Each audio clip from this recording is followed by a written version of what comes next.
Well, good morning, good evening, good afternoon, everybody. Welcome to Zwift Live broadcast of the Zwift Racing League. We are out on the Climbers Gambit. We're in the mountains today. Women have taken off for the central race immediately. Dave, we're going to have some sprints right off the bat here. But yesterday's course looked absolutely brutal. We had some of the best racing in the women's race I have ever seen, and almost like a world's prelim, it seemed like to me. Yeah, absolutely. I would have to say same thing for the men's. To tell you the truth, that Leonard Tugel's win was one of the greatest solo performances that we've seen in the history of the ZRL. So yeah, what a way to wrap things up. So Premier League is now done and dusted. That is that. So congratulations to all those riders. But now we're just getting stuck in as we've got another team time trial to look forward to. But today, the climbers get their crack at it. Climbers, there's no doubt that what we have here today is the single hardest stage, the hardest finale that we've seen so far in 5 seasons of ZRL. 100%. Let's jump right down into the racing as we have Denman here with Zedson right off the get-go.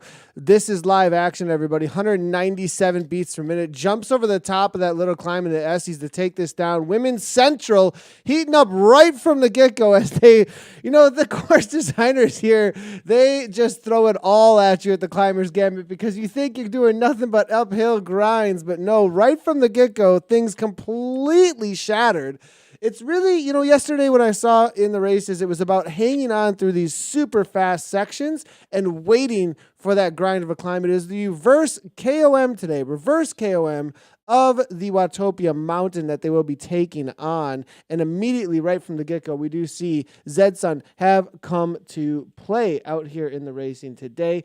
On the women's central, as you can see, it is going to be Canyon Esports Beta Women up at the top with 97 points. Zedson, the ones who just took down that sprint, 90 points currently. 7 points behind. It's going to be Sox for Watts WTF there at 89. 88 for SZ Sin.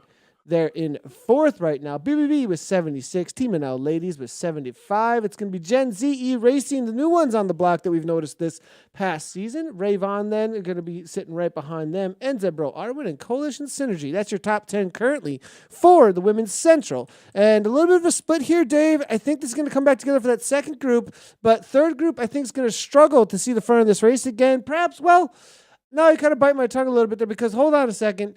They're probably going to be thinking about Titans Grove reverse coming up real quick in just a moment and not too concerned about pressing the pace right now, I would think. I would agree, to tell you the truth. This is conservative through this part of the course. There's so much importance on the finale out here, Nathan. So just to go back quickly and look at the league standings here, you can see that Canyon Esports, and it's not a surprise, they've had an incredible season here, close to perfect. And let's see if they can keep that going. Because, again, we have, there's 3 more races this is the 6th of what could be a 10-race season for some teams if they make it into the playoffs. There'll be a team time trial and a points race added on. It's an 8-race season, regular season, however. And as far as that goes, it's certainly starting to look like Zed Sunrays, Sox for Watts, and the Swedish Swifting Sin team, they're virtually deadlocked right now. We'll learn a lot today. So Nathan, I have been doing the premiere broadcasts on Mondays. So there's 2 different rule books, race Bibles, they call them. And it's really different when you look at community versus the premier. The course is the same, but the way the points are distributed, things like the sprints and there is no fastest through segments in Premier.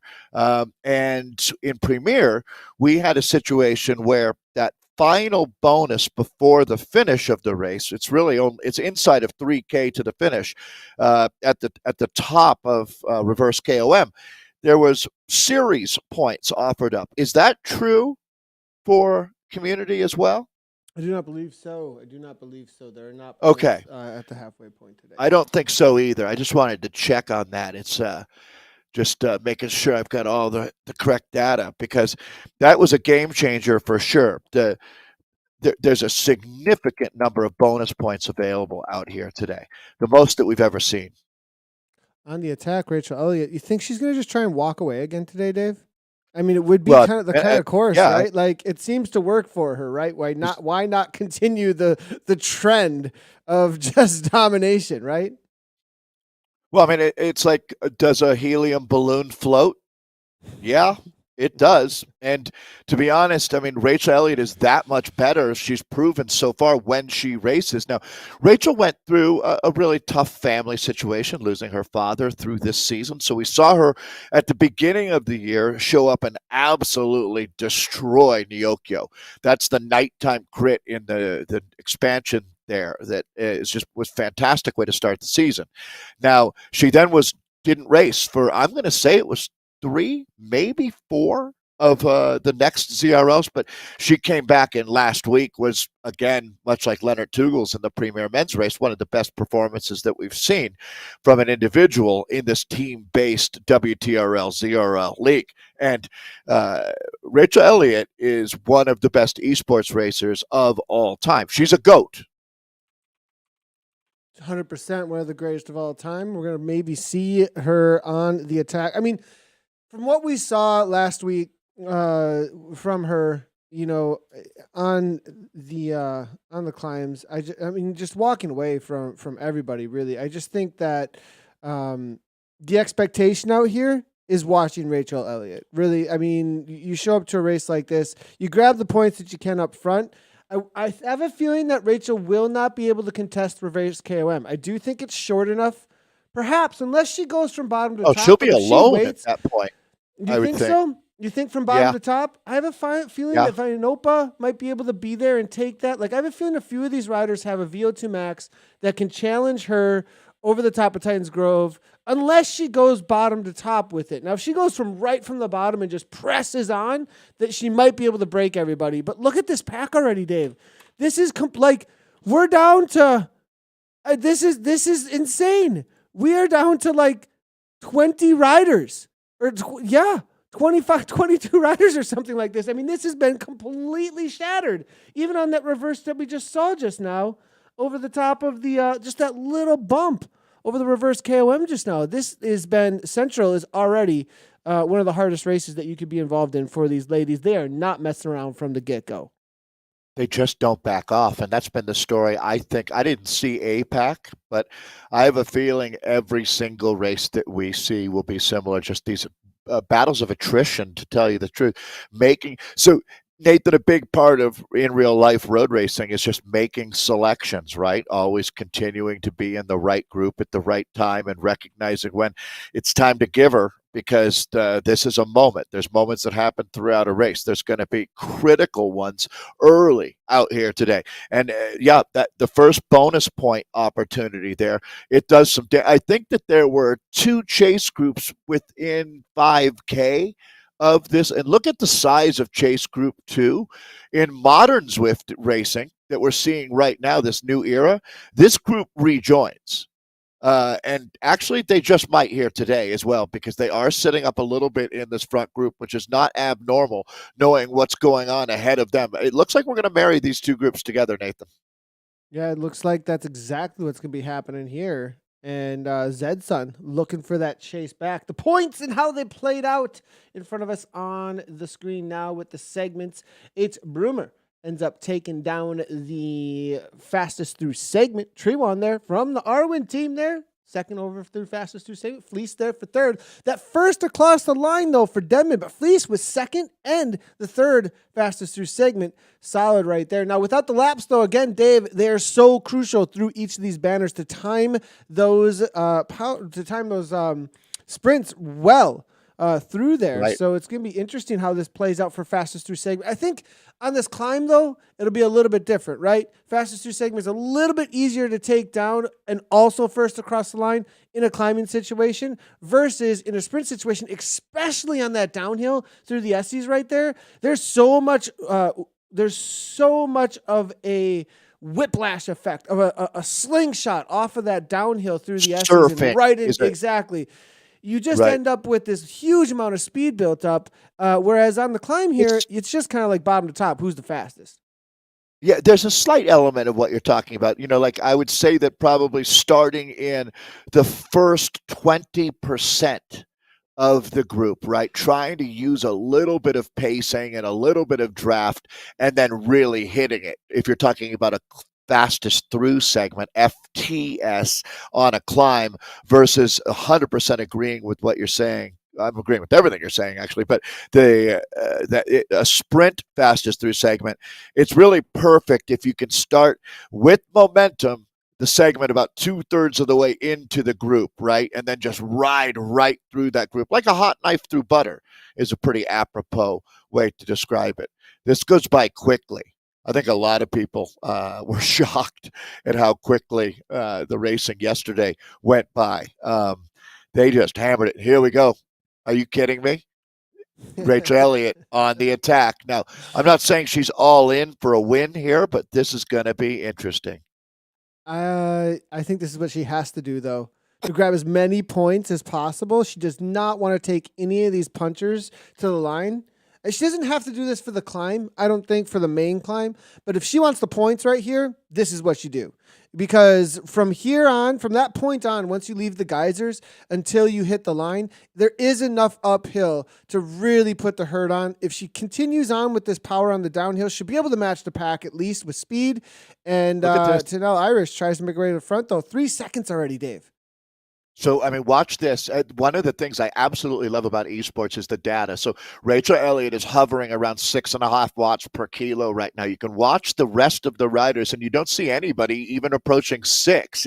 Well, Norden has just hit 6, but Rachel Elliott is making more power than the rest of these women combined. She is a one-woman wrecking crew, and right now they should be very concerned. So Socks for Watts, if you look at the points table for the season, Rachel Elliott is going to move them up into second place basically by herself, to tell you the truth, with what she's doing out here, if this works. So Charlotte Backus, who we've been big fans of for a long time, racing out of Utah there, up at altitude. To be fair to Charlotte, she's racing at about 7,000 feet. She'll sit back in this group, and that'll help her a lot too, where she should be good on that final climb today. This is a multi-pronged attack here from Rachel Elliott. It's good for her, it's good for the team, and her teammates will directly benefit by being able to sit on the chase and watch this gap go out. So Rachel's not just going mental chicken oriental here. She's calmly riding off the front, and she's going to just continue to make over 6 watts per kilo here. This is a machine. I mean, there is no doubt about it. Rachel Elliott is a superstar of esports. 9 seconds already. What's going to happen behind the pack is and one of the nice things about when you go on an attack like this and it really pushes the pressure on the pack is, one, either they sit up like it seems like they kind of are here at 3.7. They say, look, we don't got what Rachel's got. We're just going to have to race for second. Or secondly, the advantage of having a pack of being in a pack is that you've got a bunch of bodies to put the work in. You have a snowball effect on the downhills. But if they chase, it's going to completely get annihilated, right? And if you're able to get that kind of a gap and really put the pressure on them, they're going to even start whittling themselves out. And it looks like they're in a mode of like, and I thought this might happen. We're racing for second. There's no way we're bringing this woman back. Well, okay. So, I mean, I hate to be the doomsday person, but Rachel Elliott's not coming back.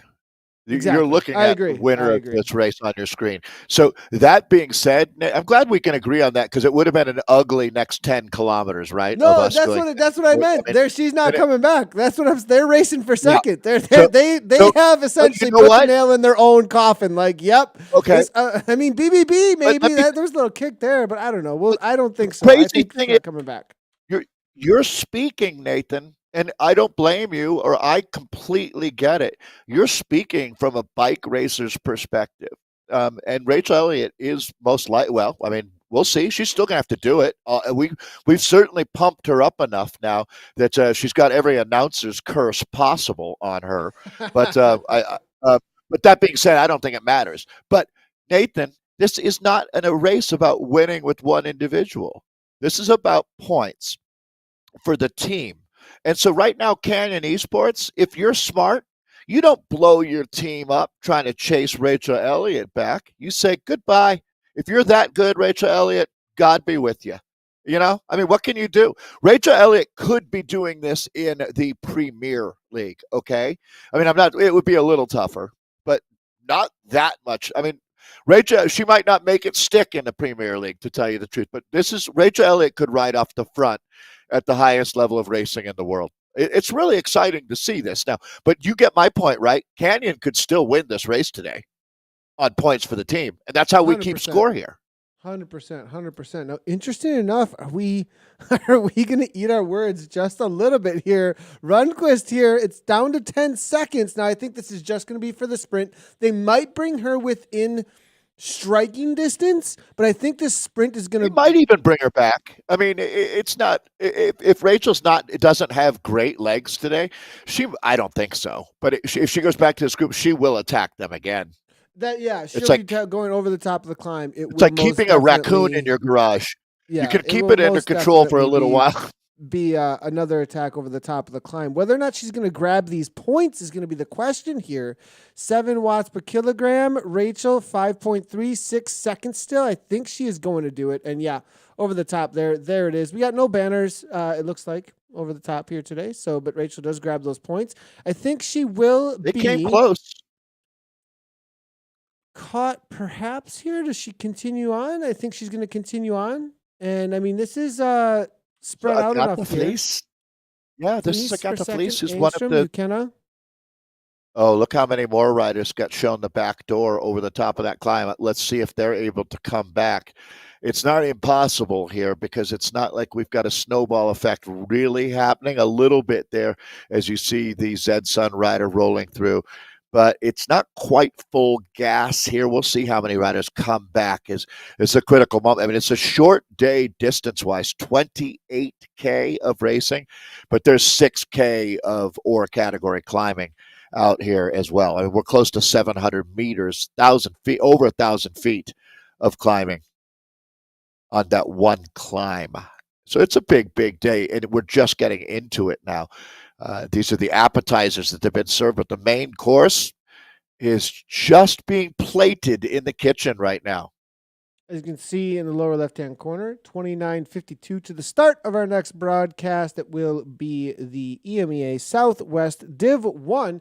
We kind of changed it up a little bit, just so everybody knows. We're trying to cover all of the category or all of the divisions that we have not had a chance to jump into. And so I know there's quite a few of these. People love that. There's actually so many divisions, Dave, that I missed some of their existence. It was like, oh, there's this div. I'm sorry to Southwest as well as Northwest. And people were like, what about, and then it's because when you go through the list, it's a 5-minute difference and it's kind of hidden, like as if it's just another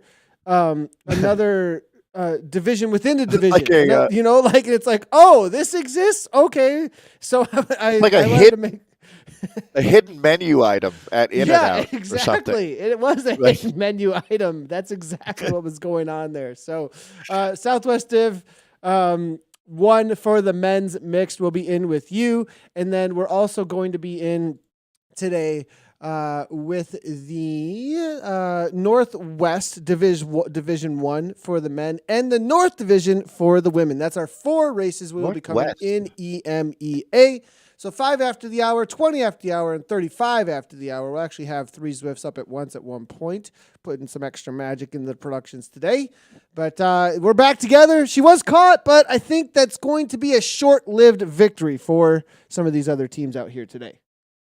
Yeah, I would agree, and but to their credit, I'm actually a bit surprised that they were able to do that. Rachel Elliott goes back in this group, so I feel like maybe I thoroughly cursed her as well. I went on for a good couple minutes about how awesome she was, but she still is. I don't take back one word. Again,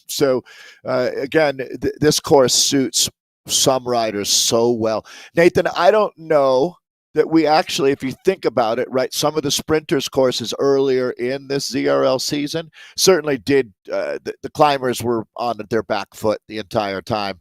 They tried any tricks they could but there was no way to crack that code. And the sprinters had their day week after week. But, a course has never suited a particular type of rider more than Climber's Gambit. This 28K is 100% tailor-made for the watts per kilo specialists, the mountain goat type riders. Look at the women's race yesterday. Ashley Moolman-Pasio. That was an all-time battle there. So Ashley Moolman-Pasio, Nathan, is a rider who you could say, oh, look at her in real life credentials. She's, been one of the top pro road women for the better part of the last decade. But she also has been really into esports. So it's not like she just dabbled with esports. She's been like her Roca Corba team. And so it's not quite like having an athlete, a complete World Tour pro versus Kristen Kolchinski, who's never really raced outside or doesn't even really ride outside.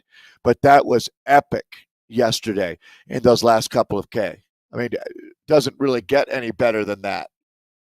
Yeah, the battle to the top was absolutely epic, and it was really half a second maybe by the end of the race between the top two there with Kristen. It got down to it. Yeah, Kolchinski had it down to that. It was right there. Another 100 meters maybe. But it did look like Moolman-Pasio had a little bit of a kick at the end too, so that was really close. The other thing, that banner that was in the middle of the climb made things really interesting with the attack of Courtney Nelson, as well as the PO auto attack, the one over the top. It looked like putting with Anders Moldacker. Odin, and that whole situation there with PO auto going and trying to take out. They went 1-2, did they? Yeah, they did, with Tugels on the chase. And I thought maybe he had been broken, but no. He just continued on with his plan, rode his race, and let those points go, and ended up winning outright, just walking away after their burst. So it was a really solid. I thought they were going for the win there. But they faded because of it. Well, it was a classic don't step over $1 to pick up a dime thing. So Leonard was smart enough to not get greedy and try to get those few points for his team. He went for the whole enchilada out there. And I haven't ever said that before in a broadcast, the whole enchilada. How have That's you a not very said the whole Southwestern enchilada before? I know. It's a very Southwestern America saying. This course is one of the best. But it's also the kind of course. No pineapple in enchiladas, though. That's just too far. No. I think that's probably somebody probably put. So can you imagine? Someone's probably tried like in- a mango enchilada. I could see something. mango. Well, I don't know about that either. It would fit. No, mango salsa. There is mango salsa. Yeah? And pineapple salsa. For sure. So For sure. somebody has put mangoes and pineapples in burritos at one point. This has happened. So. I'm sure. I was flabbergasted to see when I heard of potato burritos, and now they're everywhere. So you know how it goes. So hey, we haven't even talked about power-ups today, and I've barely seen any used out here. There was an anvil. I saw anvils. I actually saw anvils out here today. So anvil increases your body weight. Yeah, you heard me right. Well, I guess anvil. If you heard anvil, you probably you're following the plot here. But anvil, 50 kilos added to your weight. So you got to be careful because once you deploy that, you can't turn it off. So if you start at the bottom of a downhill and then start climbing, you're bummed. We've seen it been misused for sure. Not abused, but misused. And so the other arrow, the feather for I say arrow. It's not the helmet for lightweight. It's the feather that is lightweight. Decreases your weight by 10% for 15 seconds. And then ghost. Is that correct? I'm just realizing I didn't reload my my power-ups here for community. So anvil, burrito, if I'm not incorrect. Burrito and feather. Yesterday I saw a lot of burritos being deployed. So there were definitely burritos in Premier, yeah. So I believe that's what's going to be happening out here today. Smaller crew here. I think everyone's going to be hoping to have a feather at this point, right? I mean, otherwise, what you could use a burrito to try and drop some people on the climb. perhaps because there is a pretty good draft in Zwift, even in the climbing situations. When it gets really steep, obviously not so much, but this is very up and down climb too, Dave, right? Like there's a lot of Yeah, a downhill lot of sections where it really yeah. matters to sit in to a draft actually. But when it goes up, it really goes up. That's a great point. So, because of those dramatic deviations in the terrain, it makes the steeper parts even steeper. As weird as that sounds, I mean, the finish is 3K really past the end of the climbing for the most part. A little bit less than that, but it's there's a bit of a flat run in to the finish line. Very, very realistic, actually, to the way you see a lot of finishes around the globe. So 20K in, brace yourself, because here we go. Moving into the final 8K. It all happens now. This is our EMEA, that's Europe, Middle East, and Africa, Central Division 1 Women's A's out on course. And these are the ladies that remain up in the front group. These are the strong women of the ZRL. What I'm wondering is there anyone 38 seconds back here who's got a steady FTP but didn't have the punch to get over the top? And that some of these ladies up front made the punch over the top but could fade on the climb. Like there's some hopefuls back here perhaps saying, I'm going to ride my race over the top of this climb and perhaps maybe be able to catch some of Well, these up here's front. the question. Does any rider in the group that you were just looking at catch a rider in this group on the climb? I think there may be Uh, a few. Yeah, I think there may yeah, be a I mean, few that go and have their own race, and some that blow up here trying to stay with the front. And that's not out. And that's one of the cool things about one of these courses completely is agree. that you have this, you know, this monster of a climb ahead of you, this task to take on, and it's kind of a project you take piece by piece. And some of the people here might overextend themselves on a few of those pieces, and you can take full advantage of that and bring back a few spots. Now, 41 seconds, it's a lot to bring back, but on a climb like this, a full minute is not undoable. I lost you there, Dave, for a sec. This is where you want to make sure you top off your sugar level. Yeah. Right now would be a great time to hit a gel, right? Because that last, even though you'd say, oh, it's only 7K to go, well, it's going to be another, what, 15 minutes, more than 15 minutes of racing, and it's all in. There's Rachel Elliott moving up, socks for Watts, moving forward. Yeah, Elliott and actually Sargent is moving forward too. I think they've got a plan here for all three of their riders to really try and make some moves, being covered very quickly by Van Zielst. Now the setup, and yesterday I saw a couple of live streams where a few of the men were really out of position going into, and it matters when they hit the bottom of this climb, trying to make up where that split happens on some of these sections, especially when it flattens out the 3% ish, when it flattens out on a lot of these sections, of course, that speed that's gained over the top of those sections and the amount of time that can be lost, you try and make up 3 seconds on a 10% gradient. Whew, that hurts, right? And so positioning at the bottom of a climb like this, so incredibly important. Yeah, that's a great coaching tip, Nathan. So position. I've got a coaching tip for you. Get on Rachel Elliott's wheel. Good luck. Uh, that might be like if piecing not, we'll the move to plan project B. But incorrectly though. that's Too. plan A. Yeah, plan A. See if you can hold Yeah. on. Plan B. Okay, I'm riding with the group. Johansson though says, "I'm going. I'll go plan Beta A. here. He's going to go for Yeah, plan A. I I love it. like it. That's hard. Johansson, you're my hero. She's going to go up and join Rachel Elliott. Now, Rachel Elliott will be a little bit surprised if she takes a look over her shoulder and sees Johansson is there. This is Johansson riding out of her skin right now, Nathan. All right. It's on like you know it, Donkey Kong people, as Johansson has stood up to the monster, Rachel Elliott. Although Elliott not backing off, Elliott's not interested in any type of cohesion or working together. She says, I've got this on my own.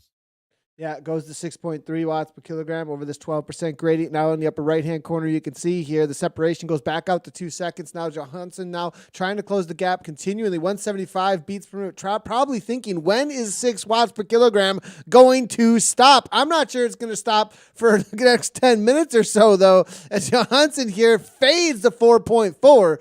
BBB with TP now coming back to the wheel. It will be a 2-up, it looks like, at this point, with Ukena looking to try and come across also from Beta. Going to get a teammate, perhaps, Johansson, with 3 on the chase. We'll see how that ends up working out, as Zedson are the next to with Kelly here to try and make the bridge across. Engstrom from SZ, and we've got quite a pack here with Vainopa as well as Kirchhoff. It does look like Sargent maybe trying to get across to some of the riders up ahead now, as it's fading into the distance for a top 10.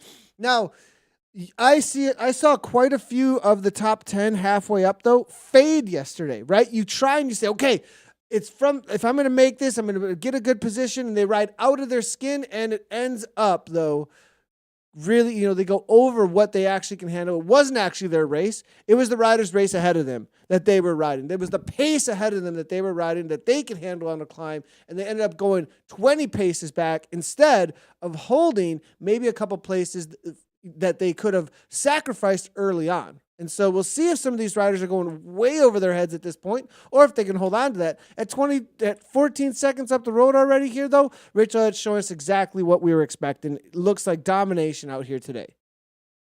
You know what's funny? Not this. Because I tell you what, Rachel Elliott right now is putting on a clinic, and it's no laughing matter if you're chasing. Nathan, your point was well made there. This is where you need to ride your race. And these riders these days have so much information. There's so much data available with all of the technical instruments and materials that you've got at your fingertips that riders should know. So you can't get baited into riding someone else's race. And so this is all about now settling into a rhythm. It's going to be a long 10 minutes from here. The only way to make this race shorter is to make it faster, and that's exactly what Rachel Elliott is doing. As it was only a matter of time, Nathan, as Elliott now opening up a 20-second gap. But let's go back and circling back to how are the teams doing out here. Rachel Elliott's gone, but Canyon looks like they're in pretty good shape to me, Nathan. They look like they're in really good shape. They're the top team in this division, Women's Central, and I don't see any reason why they won't be the top team at the end of today, the way the points are distributed. One woman alone is not enough to beat a team like Canyon. True, and Canyon have proven themselves out here throughout the entirety of the season so far. We still have a couple of races to go. Premier Division is done, but we do have weeks 7 and 8 after this. Look at this, though. BBB making a statement out here. I like it. And, Dave, you said this about the I would say scarcity of a course like this in a lot of the racing out on Zwift. And this is their chance to shine. Those racers who have maybe not quite as much of just that pure ruler watts or sprinters watts kind of a thing, but have that more of a high FTP. I can go out and just set a high pace, and I can break a group apart that can't work against me on those avalanching snowball downhills or flatter sections. And they're going to love these days. They're going to just dig in, set it, and say, this is my wheelhouse. I completely agree. I mean, this is really where there's so, especially when you look at who makes up the Zwifting demographic, and there's a lot of folks that fit this category. Is they can make big watts for days, watts per kilo, but aren't necessarily going to be that rider you were talking about, the sprinter, that monster type. Well, they're a different kind of monster. That's a good example of the up and down that you see out here. It's not all just climbing. It makes it even a little bit harder. But TP here having an exceptional ride. As we take a look, so she's at 23 seconds behind Elliott, but has put in a solid silver standard here to be, she's 6-7 seconds ahead of the chase pack, and that's only 4 riders. Yeah, it's only 3 riders. Very strong ride, actually, coming from the rider out of the United Kingdom. She's a level 23 Zwifter, actually. Tracy Perbick is who we've got here, TP, for that BBB team, one of the newer teams in the last year that has shown up on our radar, and that is going to be beautiful, brave body. And all from what the description is here, all over 40 riders, women. She's been jumping in, it looks like, at a level 23.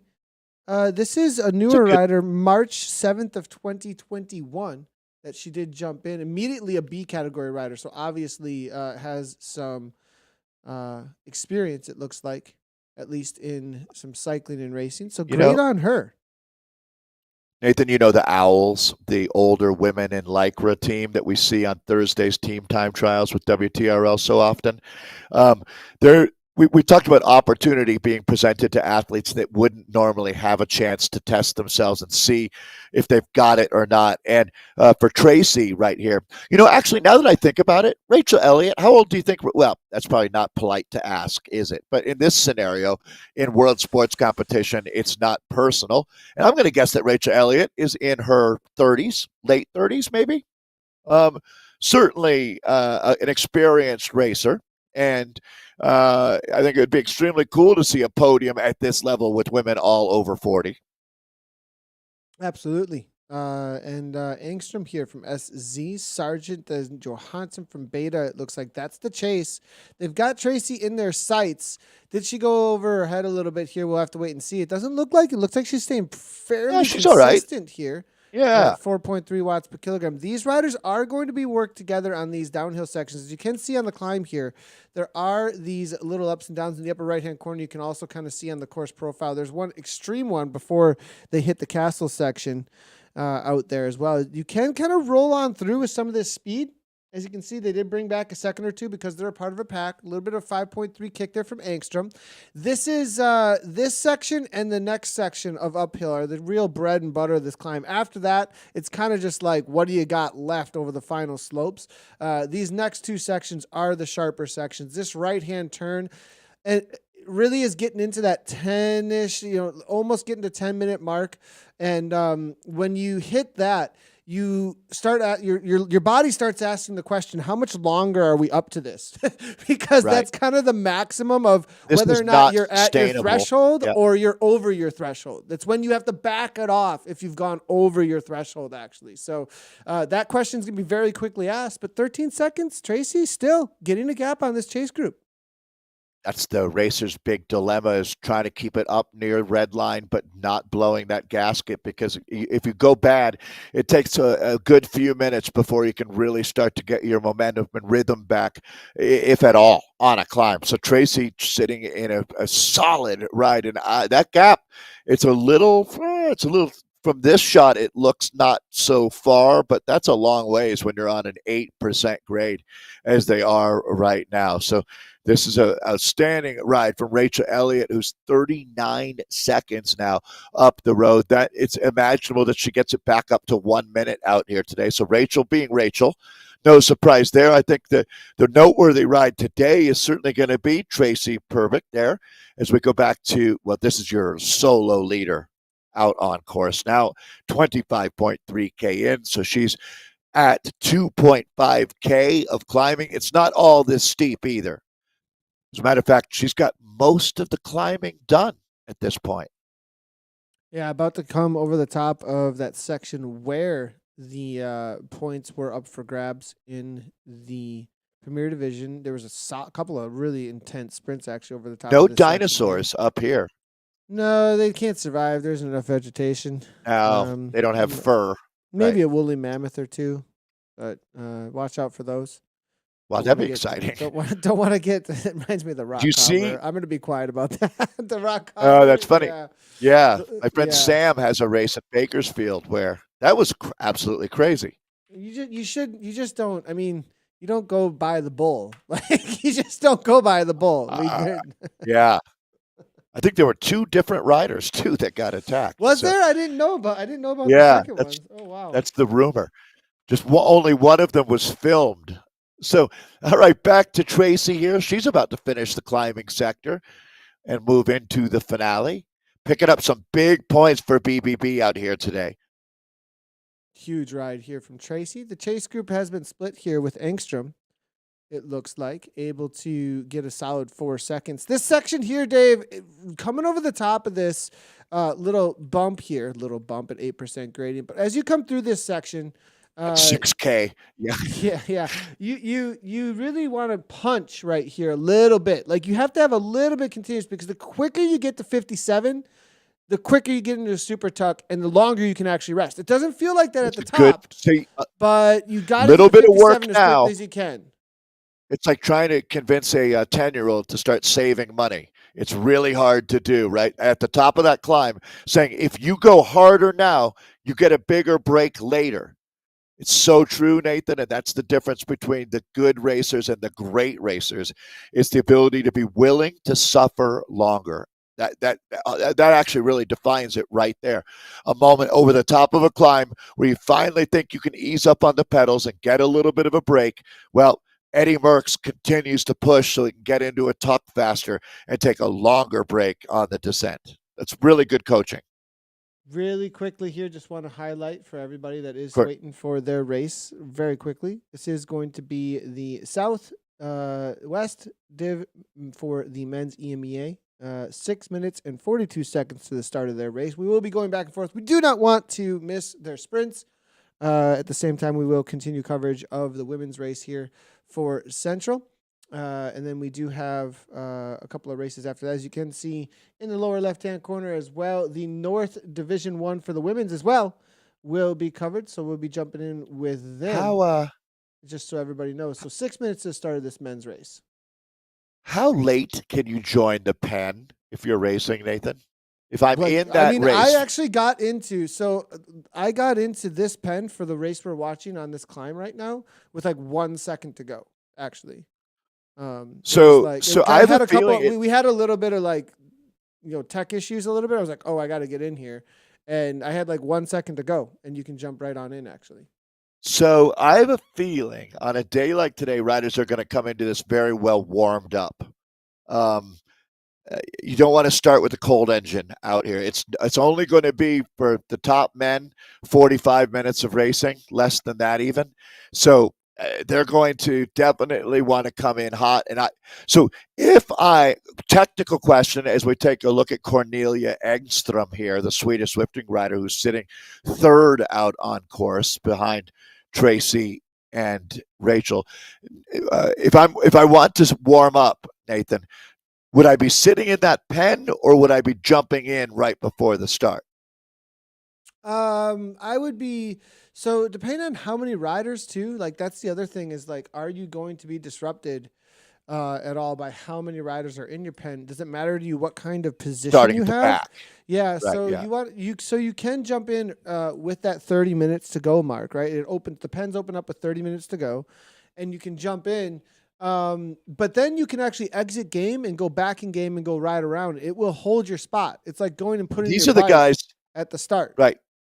At a criterium race in America, these are the guys then that show up right after the previous race ends, put their bike up near the front, and then go wander off and go do stuff and then come back kind of thing, versus the guys that stand there for half an hour before their race starts. I think I was those guys this past summer. No, I didn't stand there. I always showed up in the criteriums. I always showed up. In the criteriums, it didn't feel like it mattered quite as much. But I was going to say, if you can't move up, in a couple of laps of that race early in the race, you weren't going to be a factor anyways, is what I've always said. I think that's pretty true. That's pretty true. So Elliot here, she's a factor. 107 here at this point. I mean, this is now the real question is what's going to happen behind. It's only 12 seconds now, though. Tracy and look at Engström riding her race, right?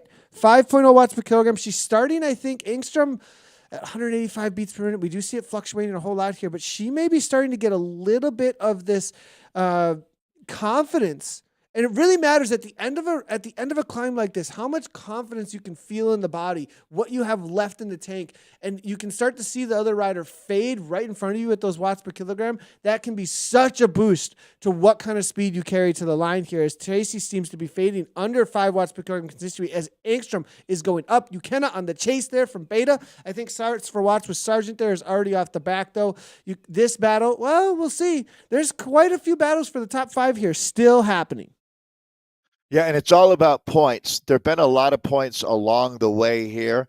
And so right now, the lioness's share of the points are for the overall win in the individual category.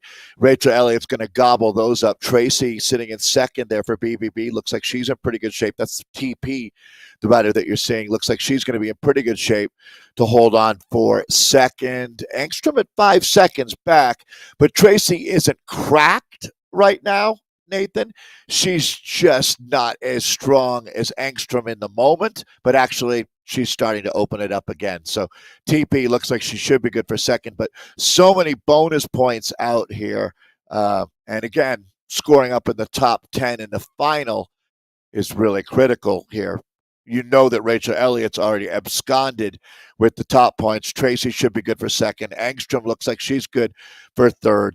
I would be surprised if things change a lot from what we're seeing now with Ukena in fourth, Sargent fifth.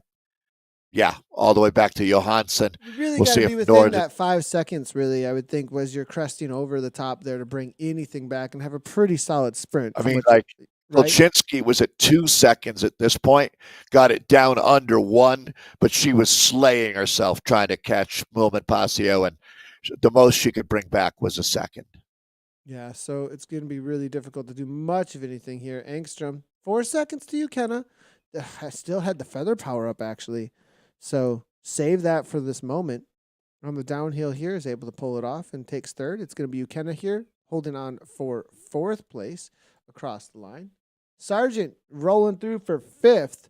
We'll be following through for our probably be able to stick with about the top 10. The men's race is about to kick off, though. We've got about 53 seconds here for our Southwest Division for the men's race. And as they do get out, we'll be able to catch their first sprint. It is 15 minutes to our next women's race out there as well. Nording for Sox Watts. Next one. Ooh, right to the line with Van Zielst right behind.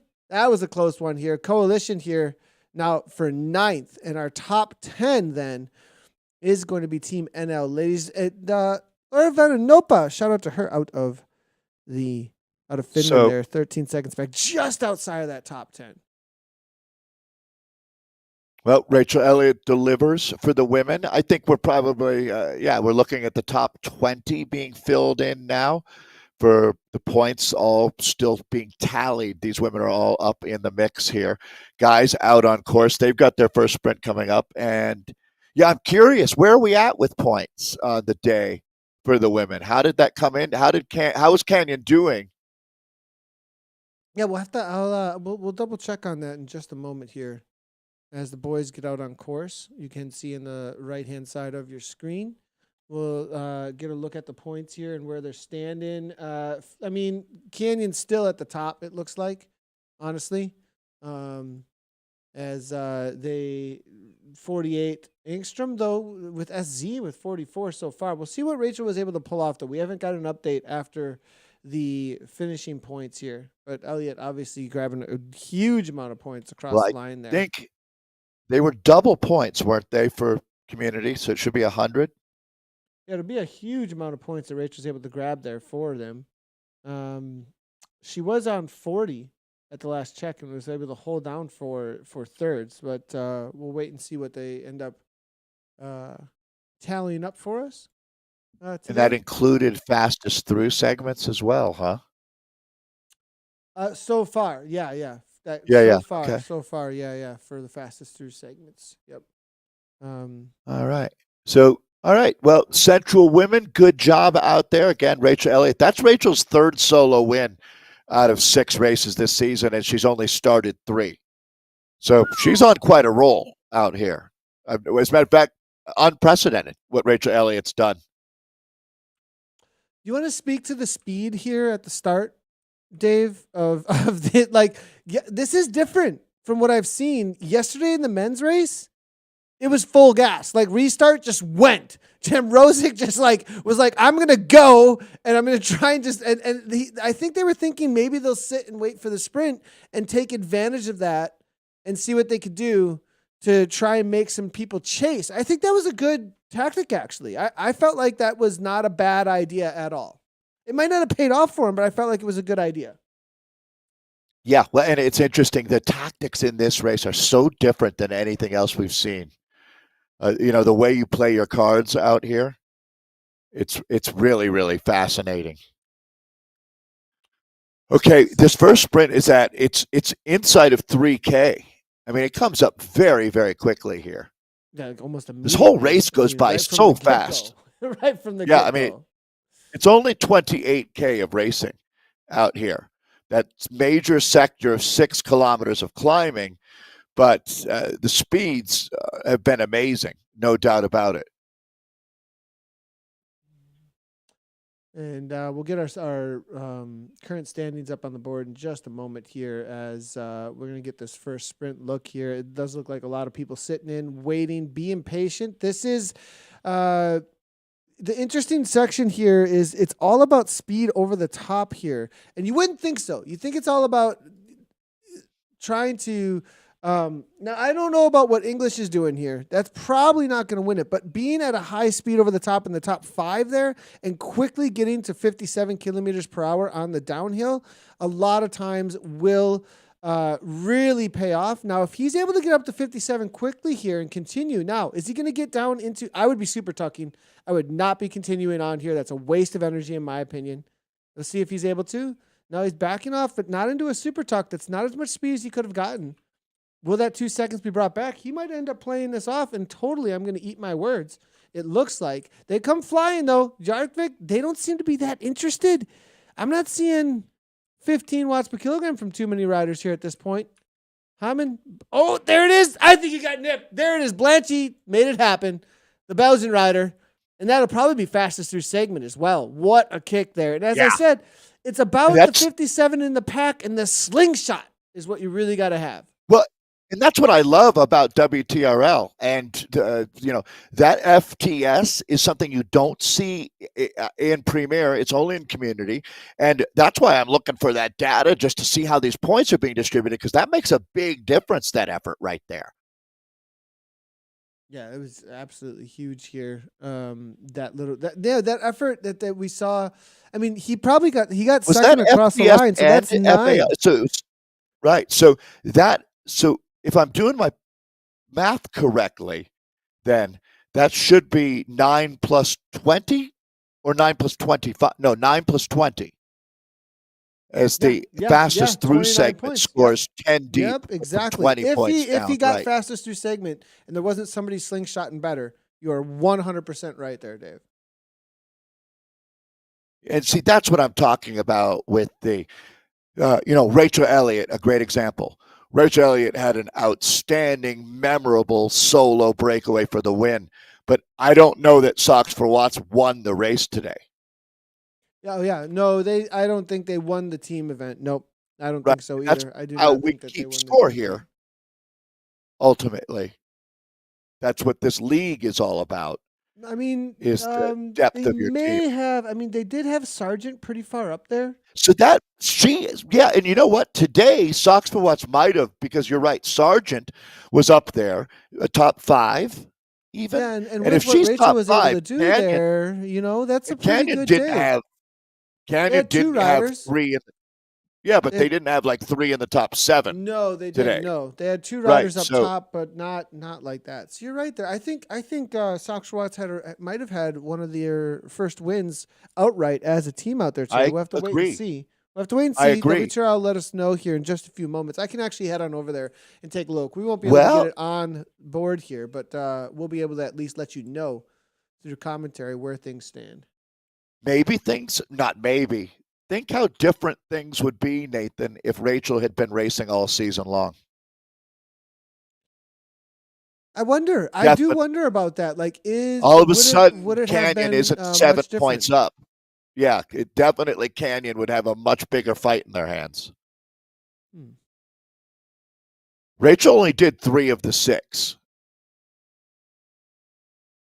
So Here. for No her to show results up in just as of solo, yet, as far as the teams go. We'll have to wait and see I'm for gonna EMEA. bet that if I had to gamble on this, I would say Sox for Watts actually won the race today.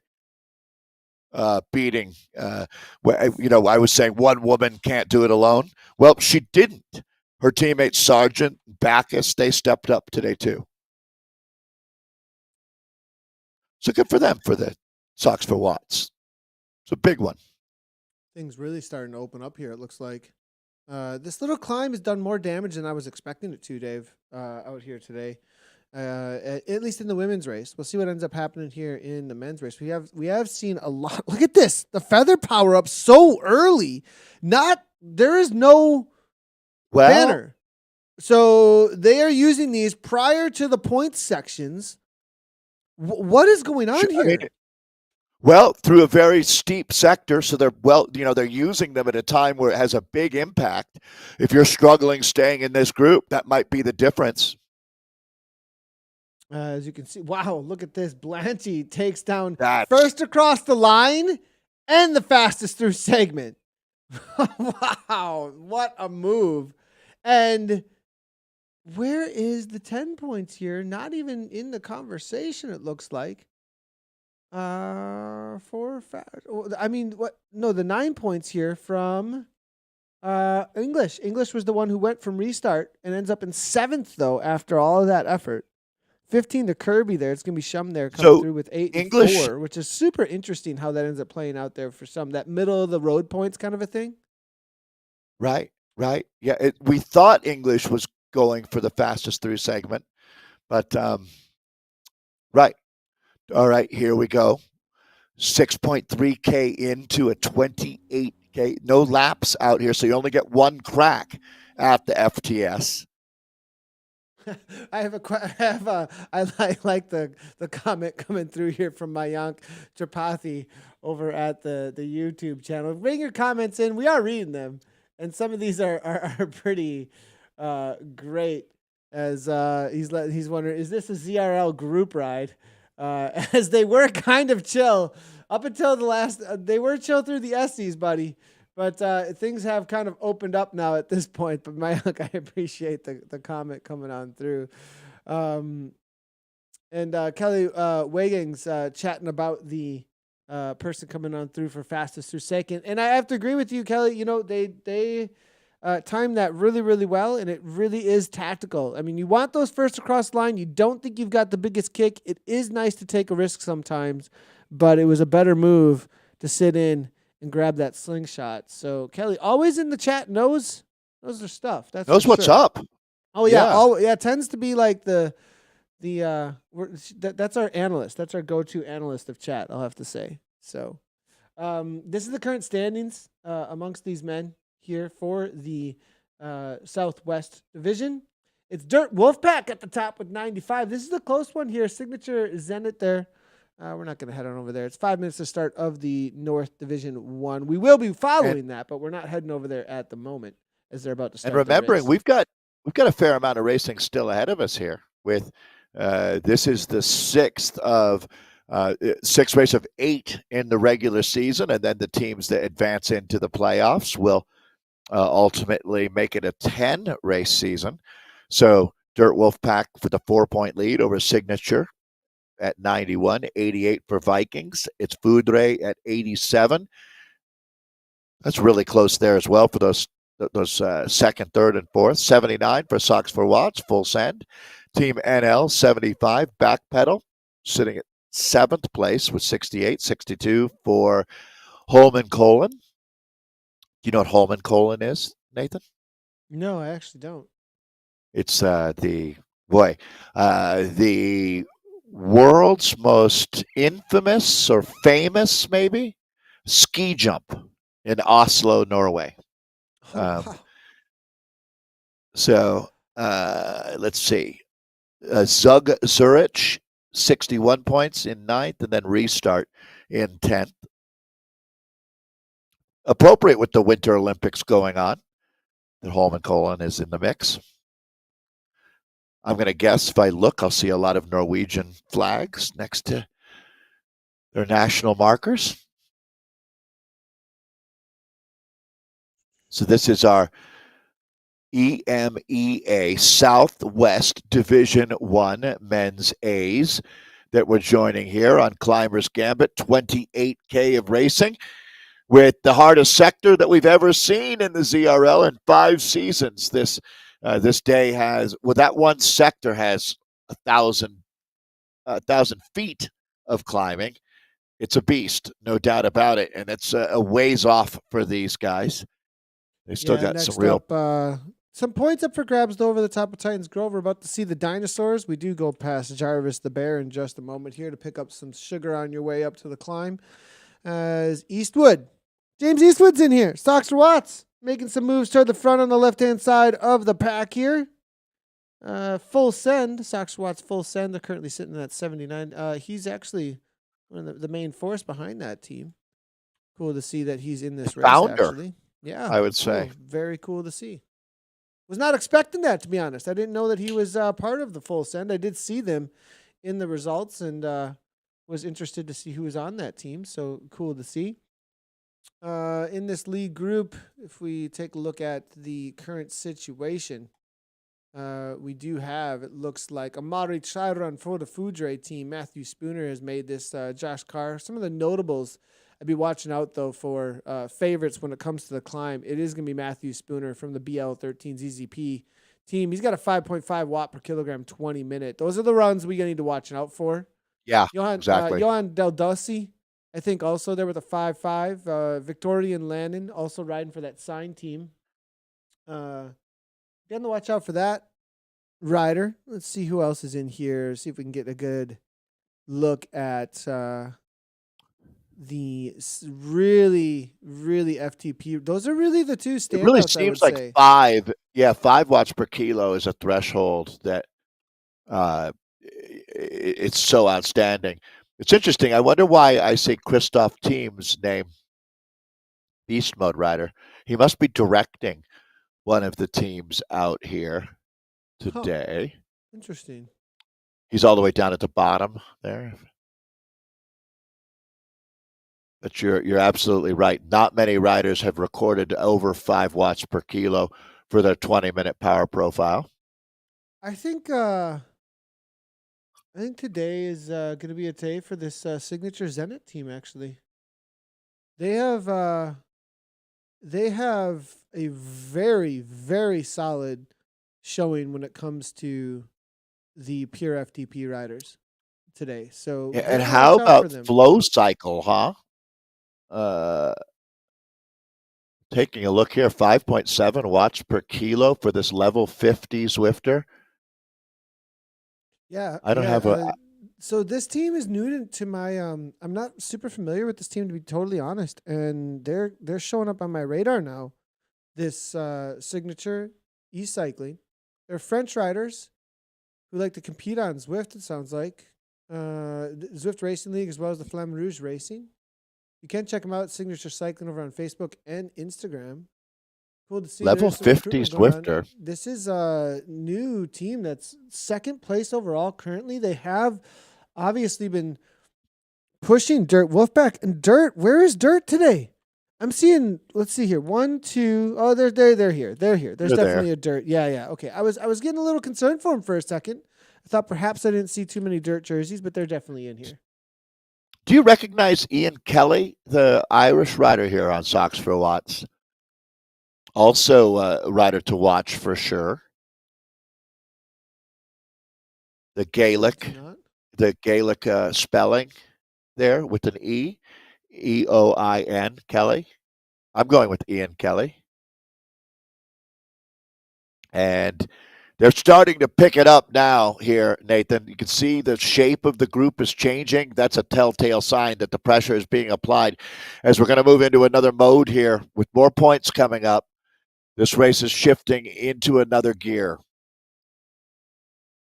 Yeah, and here comes the next climb onto Titans Grove. Now they're about to see that banner on the right-hand side of the course. Sox Watts making the way to the front. Now it looks like, is that going to be James Eastwood? No, it's one of his teammates actually here. And there is the little banner. Now it's going to be Foudre to the front, looking to take over. Another little bit of a kick here. It's interesting to see the bike setups here. I'm really surprised at the amount of Trons that we're seeing and not just pure climbers here. Kelly, now that you were just talking about, making his way also to the front. The Irishman there, Lecomte. Everybody kind of just biding their time for the kick. Nobody really playing their cards just as of yet. And there's the first one to go. Foudre on the attack. It looks like here at the front, it's going to be Matthias Streibel. 175 beats per minute with 687 watts. Sox Watts. Look at the damage. So you can look at the front right now, but Nathan, at the back, there are riders in a whole world of hurt as this is going to blow this race to bits right now. Look at this. So Streibel trying to hold off what's a hard charging Blanchy here is, oh my goodness. It's hard to imagine how deep. And right on cue, here comes the Irishman, Kelly. This guy is an absolute monster. Look at this. Kelly, Sox for Watts, is on a jailbreak right now as Kelly is going to show you what it's all about. Man, that guy is a wattage cottage right now, Nathan. And is he going to be able to hold on? Is there not to done? The line. It's 7-7. Can he do it? It looks like he's just going to hold on. It's going to be Matthias and then Blanchy. Foudre able to go second and third, but Kelly for Sox Watts takes it down. There's two Blanchys here. Wait a second. There's Blanchy 50 plus and then Blanchy. I was like, are they next to each other? I got to know what's going on here. Help me out. Like, there's two. Blanchy and Bambino Blanchy. Well, they're Belgian, aren't they? So, but we'll get into that in just a minute because, Nathan, these guys are going to combine efforts. It looks like this is quite a moment in the race. Look at how long this group has stretched out. There are quite a few riders in trouble here. If these guys want to keep working, they're going to keep them on the ropes. Let's see. So that's one of the Blanchys that we were talking about. This is going to be Spooner here, the Swiss rider who just might be the man that brings this second group up to the first. What a dynamic moment here as they're just through the halfway point distance, or just up to the halfway point distance-wise, but this is the main course. They are now digging in as the bike race really begins right here, right now. Look at this pack behind. I would trust this pack. Wow. I would trust how big this pack is to bring this back together. Before the climb, yes, and then it'll go one more time. Exactly. Now, there may be a few that sat in and didn't go for the sprint that took a risk, though. It was a big risk to sit here because that's a pretty large pack up ahead here. They are going to punch. I mean, I don't think you take that risk. I think that if you've got the legs, and you're up in that front group, to tell you the truth. Like, I'd be genuinely surprised if the guy who wins this race is in the second group right now. They are going to join. It's possible. Anything's possible. But that first climb really is a tester. It really gives you a feel for who's got it and who doesn't. And now tactically in that front group, Nathan, these guys all realize, well, I'm not going to burn any more matches. I'm going to need them later. So there's nothing to be gained. So why waste a match? Agreed 100% here at this point. There is no reason to keep it going. It's going to go Grupo Compacto most likely. Look at the points. And it's not like not like Egan Bernal is in that second group. Yeah. They're just demolishing this today. This is incredible. So they now are in. Where were they for our team total? Were they third, fourth? Because this is a day where they could be moving up quite a bit here. As the situation is extremely good for them. They just got to keep on keeping on here. All they need is a reasonable finish, and they should be in pretty good shape to win the day. Yeah, 100%. That's how you get out in front of it here. Now, how many do we have left here is going to be the question. Let's talk about the major players now at this point, based on the data that we do have coming into this final. Making this lead group, we do have, it looks like a solid 40 riders, actually. So a good amount of riders still in here. Yeah. Almost everybody has made the lead group here at this point. Considering we started with 60, that's 2/3 of no other race today will have 2/3 of the field still together at 16K in. I'm a little surprised here at Signature, but they're making an early move. Maybe thinking that the pack is going to sit in and not be that interested to make any kind of a chase because of what they know that's coming here. ZCP looking to cover it, though. It looks like they're at Lecomte as they make their way down the other side of the Titans Grove descent. 4.3 watts per kilogram now, maybe backing off. You got to really commit if you're going to do this at this point. It looks like he is. We'll No, say, 5-0. if you want to try to get to the bottom of the climb early and have a little bit of a buffer, I get that, but you're right. You kind of don't want to get caught in no man's land. You either want to be out in the beach or in the ocean, but not where the waves are breaking. Right that's where we are right now, just getting pummeled by wave after wave when you're sitting just 20 meters off the front of the peloton. Split still, Nathan, in the middle part of that group.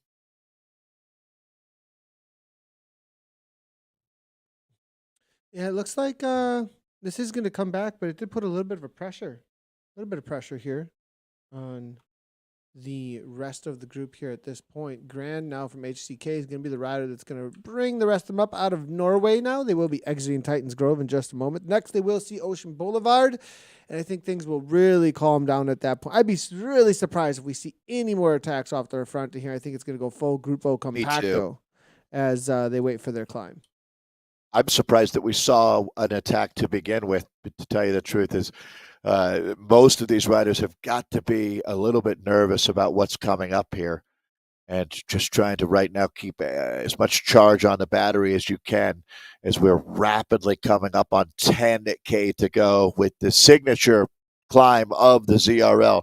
5th season, and this might be the moment that's been anticipated the most by certainly a certain type of riders. The watts per kilo climbing monsters just absolutely licking their lips to have an opportunity like today. 1,000 BB and all close to me. I have no idea what there must be some code. Is that what they said in game there? Yeah. 1,000 BB and all close to me? Interesting. 1,000? Huh. Yeah. I don't think he's talking about watts.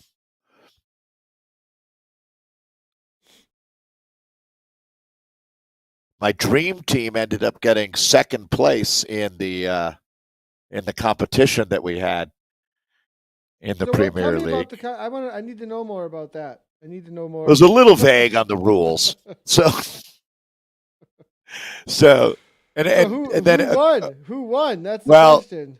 Cy won because of a recount that was held in-house. So I'm saying that I'd like to take a look at the whole procedure before we declare a winner. We're not exactly sure what happened. Are you asking for a recount, Dave? I'm looking for a recount. Yep. Looking for a recount. I like Ian Kelly here, sitting at the back of this group or staying in the wheels. Nathan, this is a smart rider. He's not wasting any energy. Keep an eye on him for the finish today.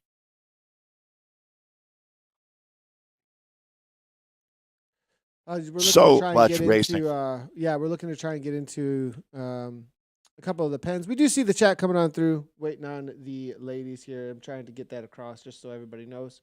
And as soon as we do, I will bring that right on up.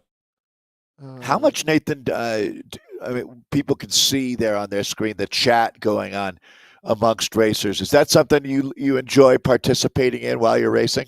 Oh, yeah. I mean, but I have a keyboard in front of me when I'm racing, so I go. You're well set up for this, yeah. Well set up. Yeah. It's really difficult. If you don't have a keyboard, it can get difficult. And then if you start sweating on your app, on your companion app, you can get in a lot of trouble. When I see riders on their phone. Then you start using, you start using power-ups on accident because the sweat drops, etc. Things can get a little bit messy, just to be totally honest. So a lot of times it's keyboard with a rider's desk, one of those right.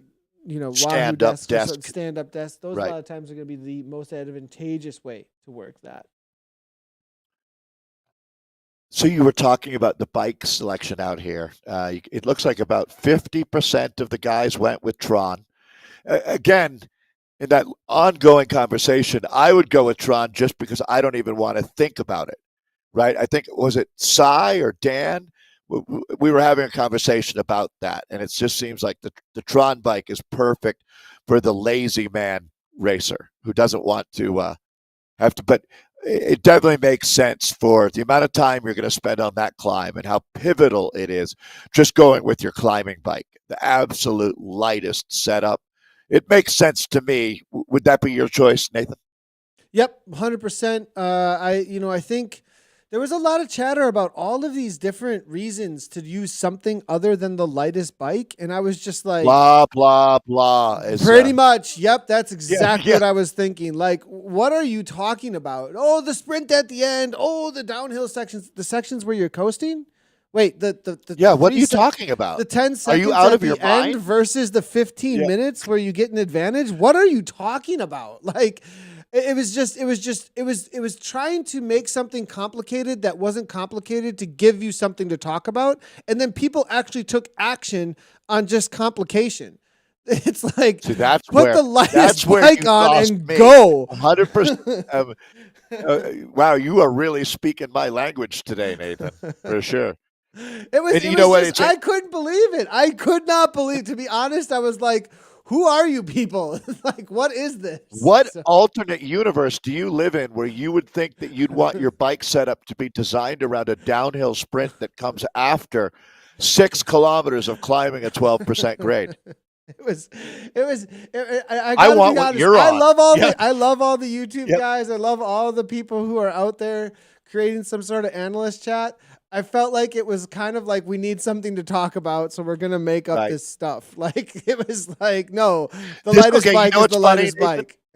This reminds me of the conversation that I know when we've run out of things to talk about when I'm at an in real life bike race is when someone says, "Hey, what if you were to inflate your tires with helium instead of oxygen?" And then I'm like, "We're done. I'm out of here. I'm not doing this again." It makes no difference. Like if it made a difference, believe me, world tour guys would be doing it. Yeah, exactly. We actually have a comment from a top 10 rider from yesterday in the women's field, actually.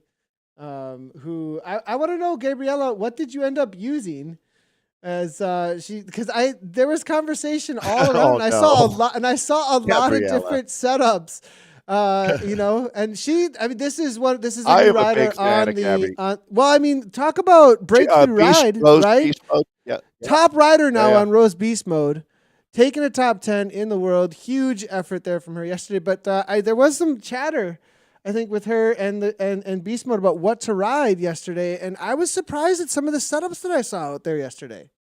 So, yeah. And again, this is where it's like you can overthink it. And we're starting to do that right now is when we cross that threshold of overthinking it, right? But if you did have a designated rider who was going for a sprint early, you can't put them on a time trial bike. But, obviously, if you had a very, very specific role where a different bike would be a better tool for the job, you don't want to use a monkey wrench for a hammer, right? So that's a new quote from me. I kind of like that. You don't want to use a monkey wrench for a hammer. Oh, Dave, there's a lot of new ones today, Dave. Enchiladas. Yeah. And monkey Enchiladas, wrenches. monkey wrenches. No Yep. monkey wrenches in the enchiladas. I think everybody can agree that we're not putting monkey wrenches in the Or enchiladas. pineapple. Though. Well, we actually Right. had people in chat saying they're putting pineapple in the enchiladas just a few minutes Is that ago. right? So, oh yeah. I mean, I'm going to have to go start reading the chat again. It sounds like there's a lot going on there. We've started to climb. Here we go. Socks Watts to the front. It looks like here we're in with the men's race. We're gonna see if we can. We're gonna jump across to that women's race as fast as we possibly can. We got 3 different Zwifts up now at this point, so we are in with the final men's race of the day as well as this men's race. The women's race, I want to jump in there, everybody. My avatar's not actually in the pens. Have had a lot of trouble getting across to it, so we'll do what we can as fast as we can. I will find it for you before that end of the race, though. as I work through this here. It is going to be a signature team that we had talked about. The French rider Flow Cycle. You had mentioned him as a favorite actually very early on, Dave, and he is not disappointing your prediction. It looks like, and it's two of them on the front. All these signature riders, from what I could see, that have made this front group are all well over 5 watts per kilogram for their 20. You're backing up those numbers that we're looking at in Zwift Power here. Is Spooner and Kelly coming as well? Well, it's quite an international scoreboard that we've got Lennon and Flow Cycle. Gotta love the name Flow Cycle. As these two Frenchmen now setting the pace. We've got a long way to go here. And look at the size of that group. It's really noteworthy, Nathan, to have so many riders in Chase 1. Wow. I mean, I'm surprised to see over 10 riders, and it's over 30 back there.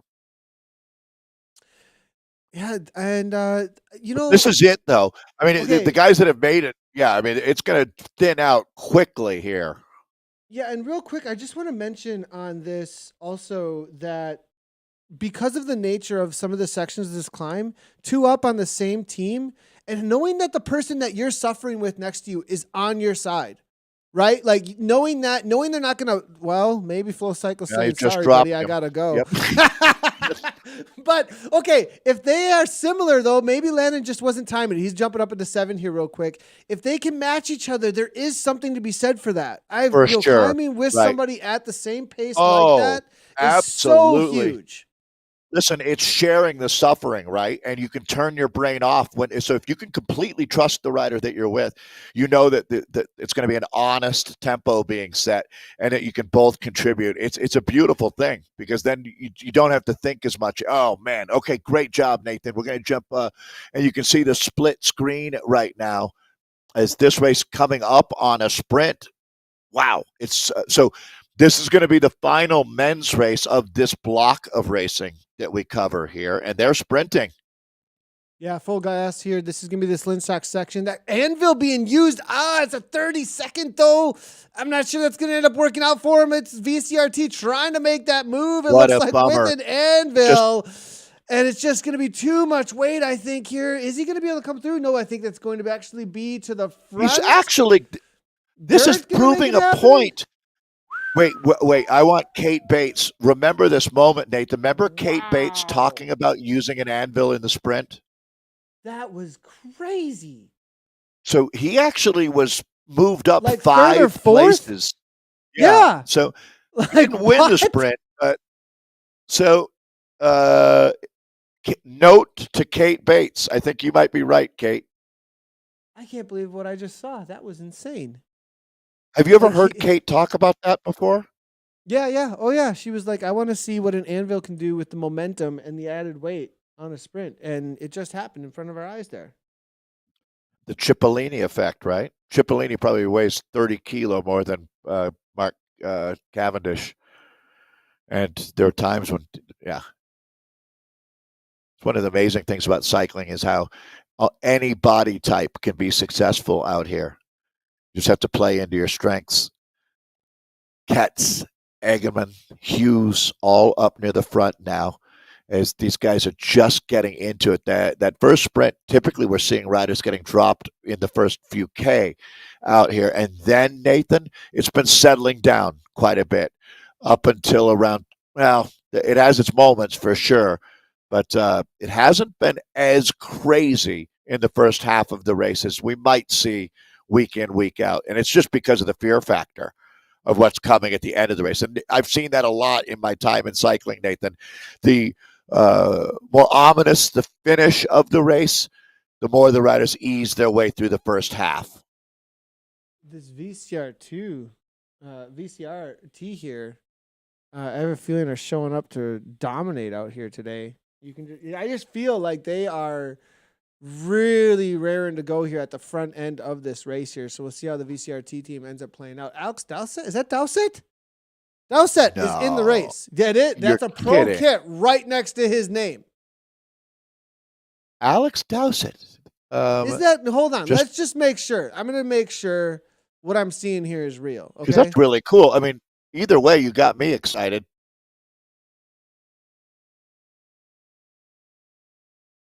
Just gonna double Which check. team is he on? What team is he going to be racing for here? Wouters is here too. Huh. Well, it's a big group. It's Alex Dowsett riding for the Plastic Cockneys, actually. Says it right in his team name as well. He rides It's on interesting. Zwift Power for Israel Premier Tech. So, yep, that is going to be the Alex Dowsett in game. That's our man. What kind of climb are we going to have here is what I'm wondering. So Alex, holy crap.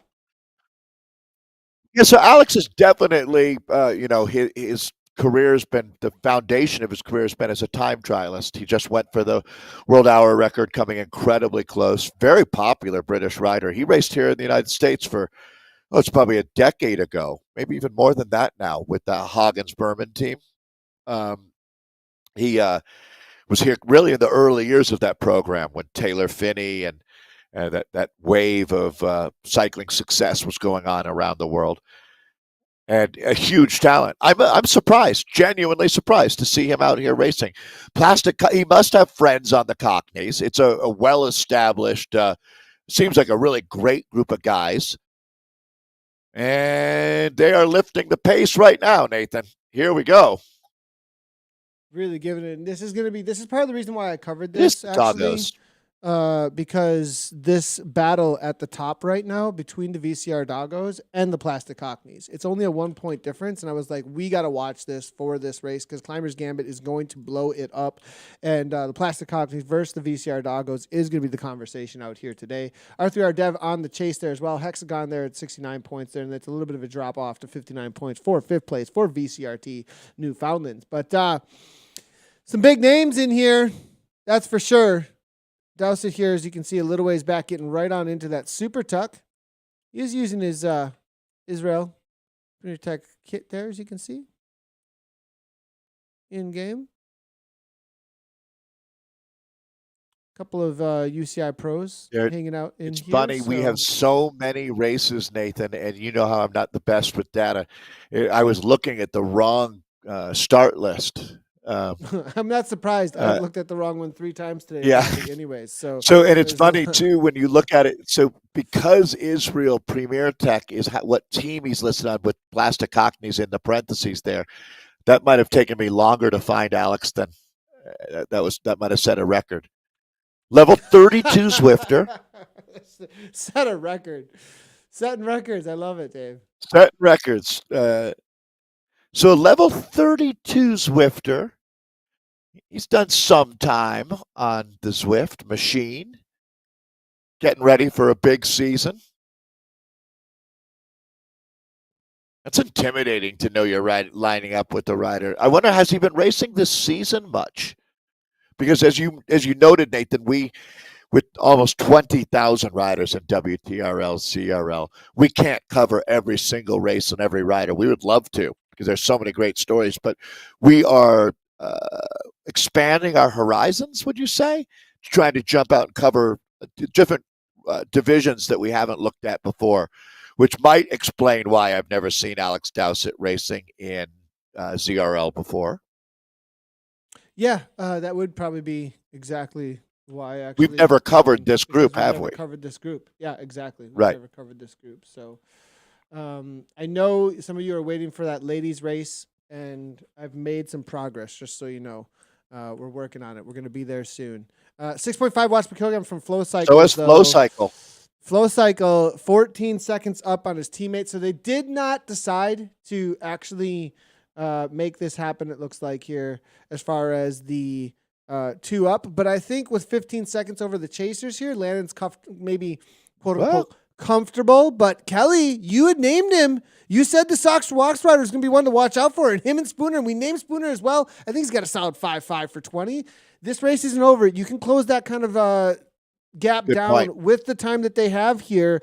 They've got to really got to ramp it up at the second half here, like as if they were. Some riders do save something for the end of a climb like this. We'll see if they did that.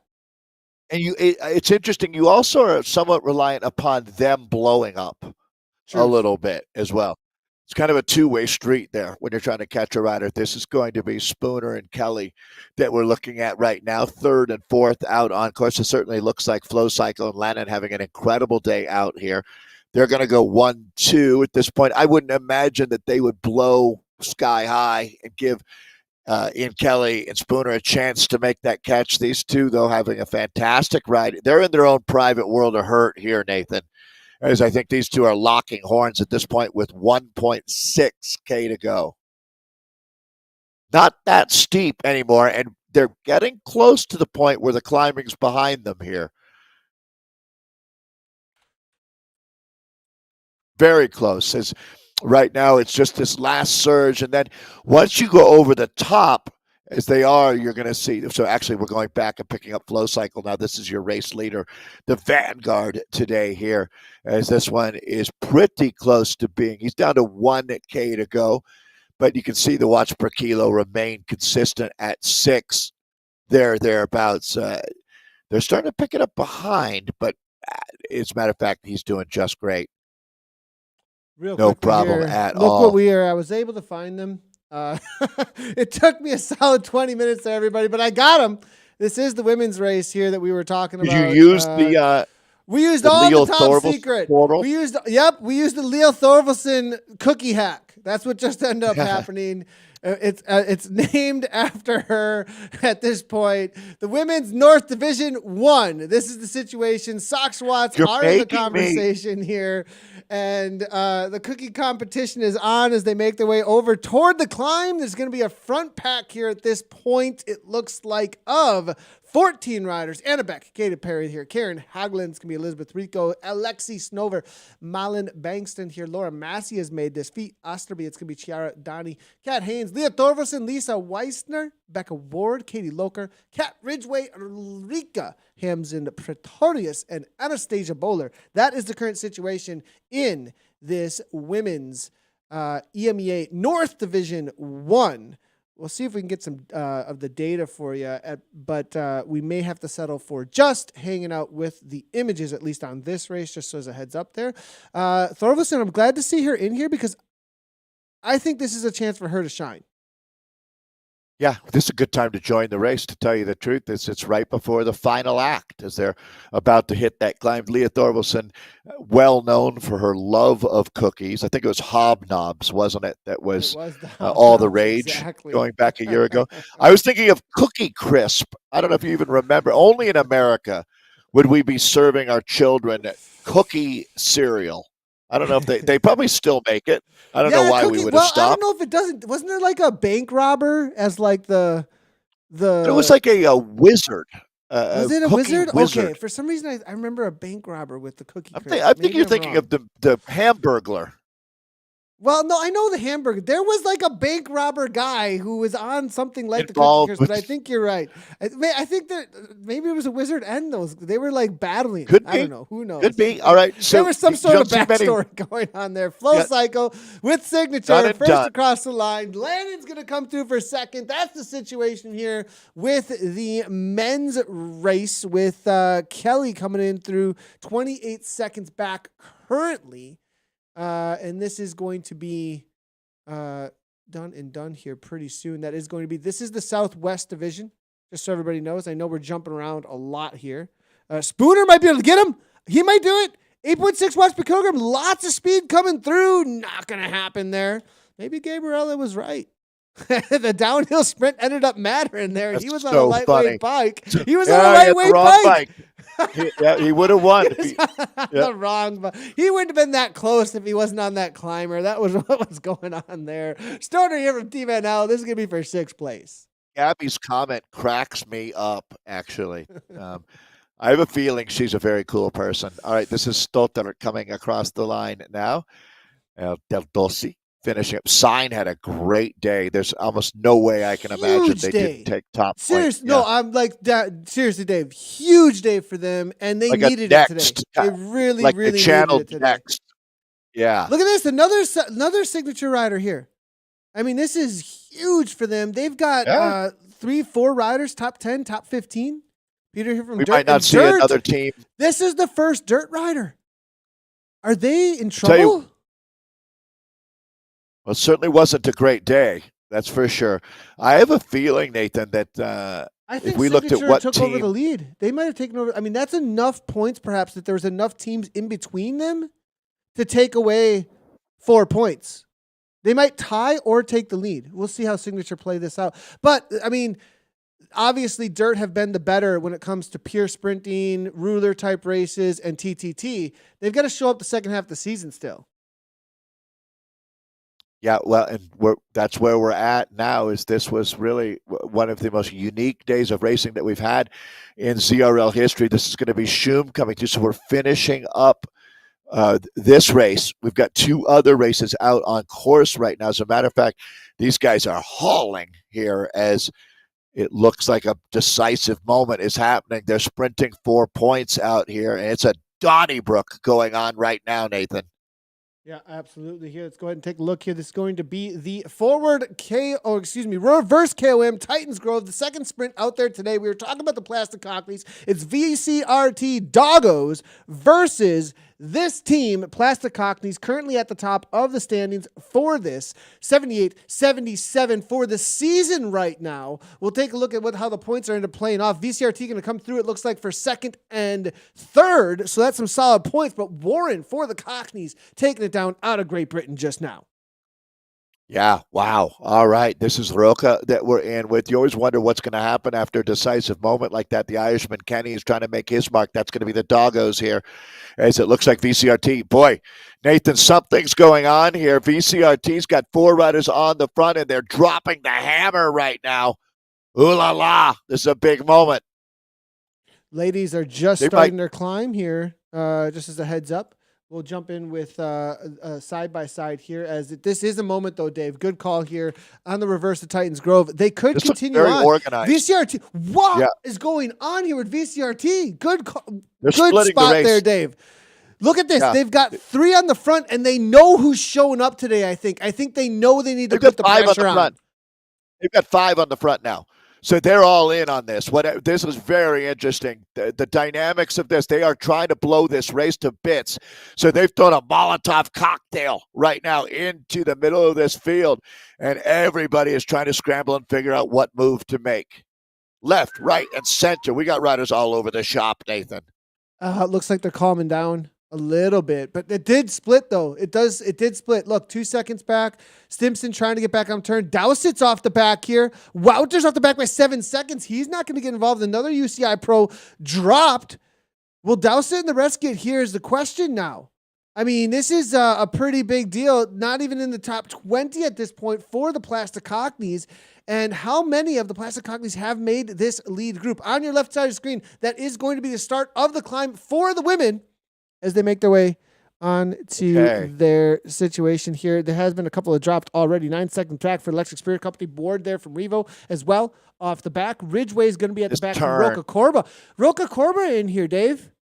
This is going to be Ashley Pasio's team that are in with this. Yes. And she talked about that yesterday, having that community around her and being able to build that community of team. Loving to see what she's done on the women's side, and they are representing right now. I've really enjoyed watching her take a mentorship role with a lot of the young African racers. It's extremely cool to see her accepting that responsibility as a leader in that it's women's racing community and also the African racing community that she does such a great job representing. I tell you, Ashley Mulman-Pasio is one impressive human being. That's for sure. This is going to be another impressive human being. Nathan, you've been around esports for, we're coming up on 7-8 years now. You see a lot of people come and go, but those that establish themselves, like Leah Thorvaldsen, they're the most impressive to me. Well, I mean, if you or Rachel Elliott, Leah Thorvaldsen, these are icons. Well, cookies give you endurance, right? I mean, she's loaded up and ready to go. Yeah. Eat more hobnobs. More hobnobs. Hobnobs are the answer. I don't know. Does she got the answer right now? Enough hobnobs in the legs, Laura? Look, Leah, excuse me, here, 4.3. Here's Nevin. Now looks to come across, but Roca Corba, it looks like here she is, taking the bull by the horns, as you'd say, Dave, and just channeling Ashley Mulman-Pasio yesterday, right? Yeah. Right, except where's the Kolchinsky to try to chase her down right now? Well, there's a group of them right behind her. So Leah Thorvaldsen right there, and the Tron bike Let's see. She's got Donnie with her. Very select group right now. Massey is here. Uh, Boccalini. Let's take a look at both races going on concurrently. The I guys just at want to 16. highlight. Yeah. I just want to highlight real quickly here, Dave. 7 seconds has held.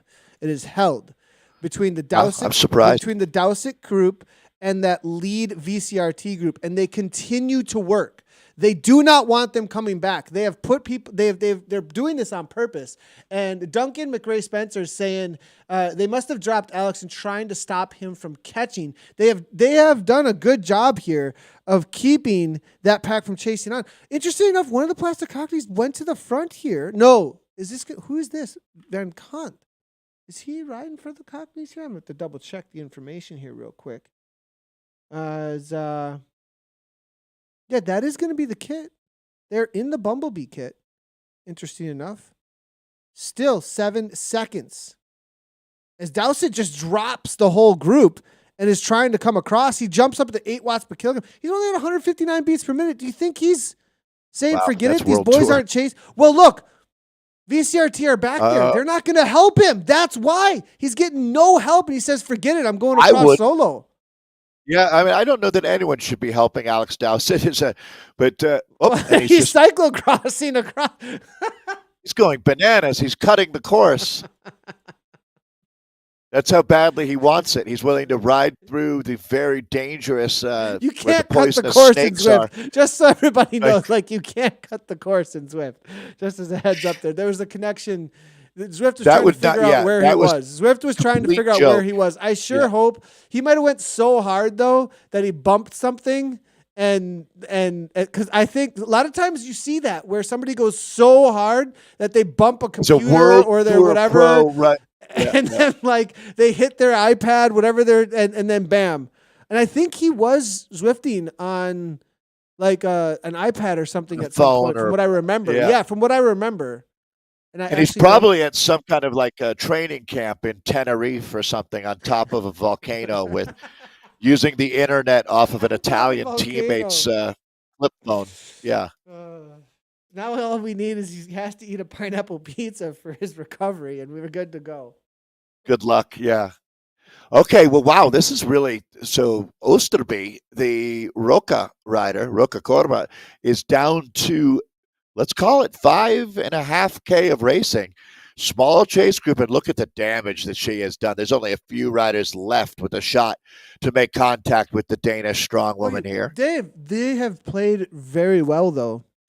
Look at the time gap. It has stayed exactly the same. It's been at 5 this whole time. 5 seconds. How much of an advantage do you get sitting back in this chase group versus being alone in the wind? It's not huge, but it exists.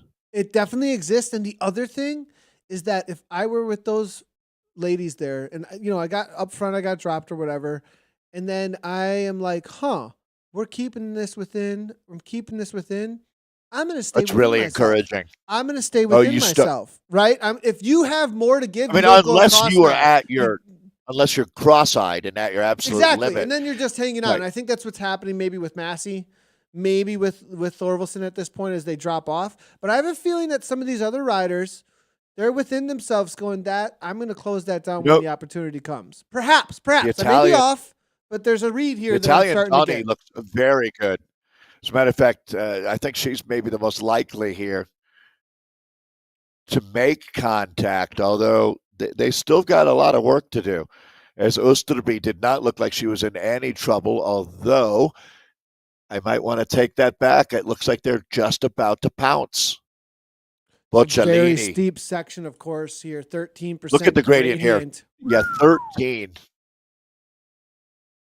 Oh, not enough. The gap goes out now. The gap is going back out.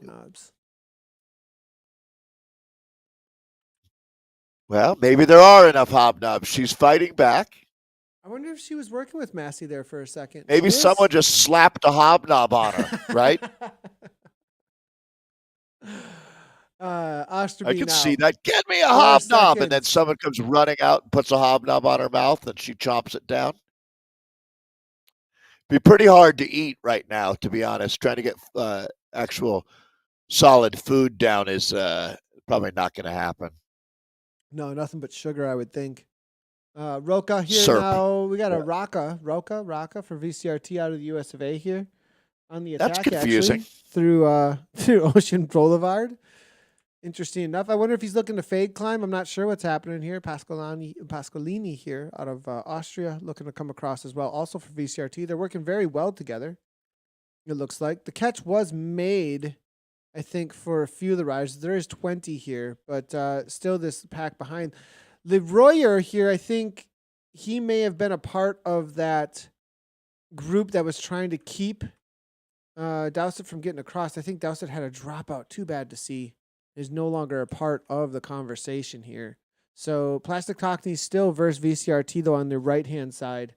That's the situation from what we can see, as it's going to be the yellow Bumblebee kits and the green accent with a little bit of red and black with the free speed kits. We are looking at one of the dirt riders here as well, as they're making their way over toward their climb. They'll be starting in just a moment, but this is the conversation with Osterby holding on to 4 seconds over the Italians here at this point. And Boy, it draft stayed rider right with there. Nevin. It stayed right in that window, Nathan, between 4 and 6 seconds for quite a while here. And at this point now, I mean, who do you give the advantage to? The chaser or the chasee? I mean, it's really every woman for herself on this climb. 2K to go now. Why bet against Osterby? Yeah. It's going to be, my heart goes out to these ladies. Donnie Really and Nevin. digging in. Yeah, they just came across, it looks like. So it's 3 up now at this point. Bossellini now, 5'2", really 189 beats per minute. This is the breaking point, I think, for Bossellini, but she bumps it to 5'3", and she's going to come across. Thorvaldsen still in the conversation at 173 beats per minute. The consistency from this woman here. How is she staying within this contact? It's amazing. Well, it's obviously the hobnobs.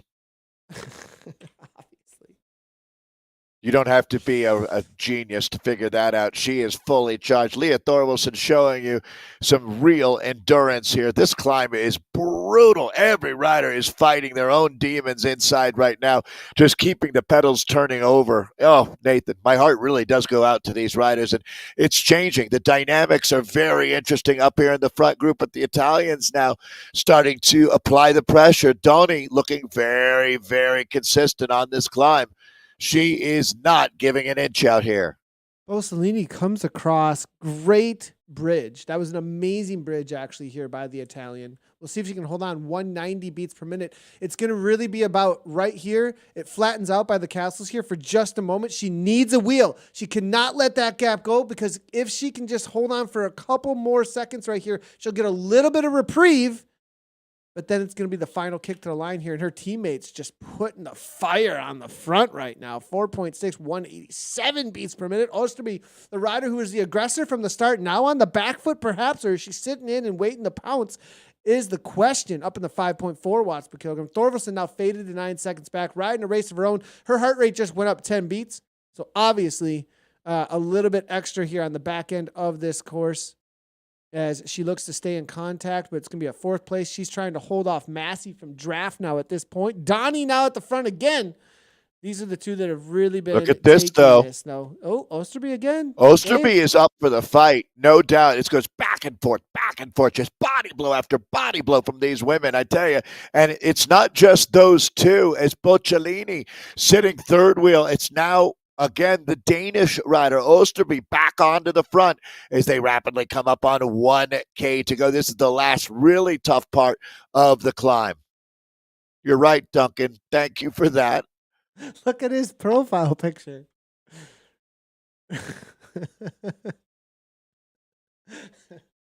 Duncan's fully committed to the hobnob lifestyle, right? They should get him as an ambassador. It's a lifestyle. The hobnobs are a lifestyle. Brian Diddy, brutal. Go ladies for Brian. Good to see Diddy hanging out. We'll see you later tonight.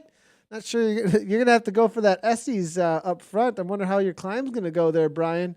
This is our man. Big fan of Brian Diddy. Huge, yeah, big fan. Brian Diddy's one of the strongest sprinters we've got in the ZRL right now. Well, yeah, I mean, he's the toast man. So, Donnie here now, making the move. There's a feather power up. This might be the breaker. That's the thing, Dave, right? Like, it's these moments where Well you're right played. on edge, and whether or not they have that little bit of extra, and you can break them at points like this. And that was it. That might be the moment here. 2 seconds and almost over the There's top. also psychological anticipation that really helps too, knowing that you've got that feather in your quill. And that was very well played by the Italian Donny here. Towle team is certainly on their day. They've got 2 riders sitting up in the top 4, but right now this is your solo leader, the vanguard of our women's races. She's down to about 800 meters. Make it 700 meters to go. 7.1 watts per kilogram currently. Big kick here Wow. from the Italian. Looks like she was saving up. She saw the chink in the armor of Osterby. She sat in with the 4 chasers, bridged across, hung out for a couple of moments, and now on the full gas attack. Osterby rallying, though. This is back and forth. Now she's going to 6 watts per kilogram. Well, His Danny used too many matches it at might the 10% not be gradient. enough. Yeah, I mean, this is it. The last charge by the Dane here, as the Italian has shown us some true panache today on this climb. And I think that right now it's going to be all or nothing for Osterby. She can see the target. It's right in front of her as they're down to 500 meters to go. But that's the end of the brutal climbing. It's now just keep the gears engaged for the Italian Donny. 190 beats per minute here for Italian. Wow, what a move here. Halfway through the climb, 3/4 of the way to go, or probably 1/4 the way to go, made her move and dropped the aggressor from Rocacoba. Solid. Well, what Solid a battle. ride. And it certainly looks like the Italians with, I think they're going to put 2 in the top 3 out here.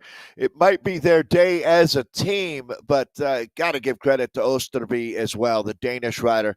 A fantastic effort to take the silver medal here today in our Climbers Gambit, the 6th of 8 days of racing that make up ZRL Season 2, 21-22. And this is going to be Nevin coming in for the draft team.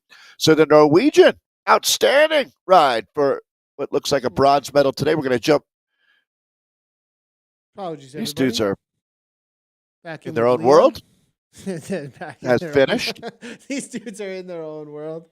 They definitely are in their own world. We'll see if we can jump back. I do want to catch the rest of the Electric Spirit Company, everybody. I did see your comments coming on through. We'll see if we can get back to them. These are closed events, so the moment that people finish, we do end up getting thrown around a little bit, so apologies on that. I'll see if I can jump back into a few of the other riders. There were some other teams that are pretty highly ranked actually in there that I do want to make sure to highlight, but we're back in with the men's race here. This was that Plastic Cockneys versus the VCRT situation out here. And as it is going to be huge group. This is a really big group actually, and they're about 1/4 away up the climb. This is interesting to see. Yeah, as they make their way through the middle part of the signature climb of the day, and we're still waiting for the rider to play his cards, trying to make the mark out here. Although it certainly looks like the Cockneys are pressing the pace up on the front, as getting a feel. So the Cockneys don't have incredible numbers up in this group. It looks like, Nathan, 2 riders in this group of, so 74 started. This has got to be just under 20. What do you think? 18 riders in front of us here? Yeah, and it is starting to split here at this point. 16 riders. It'll be 16, 20. Yeah, almost. I mean, Raka here was out the front for a little bit here. That'll be the 18th. Depends where you draw the line on who's in the group or not. The line? Like, who is in this group? Right. I would say who's in the group still, kind of. I mean, you could make the catch here with the Belgian riders here, perhaps, to get across.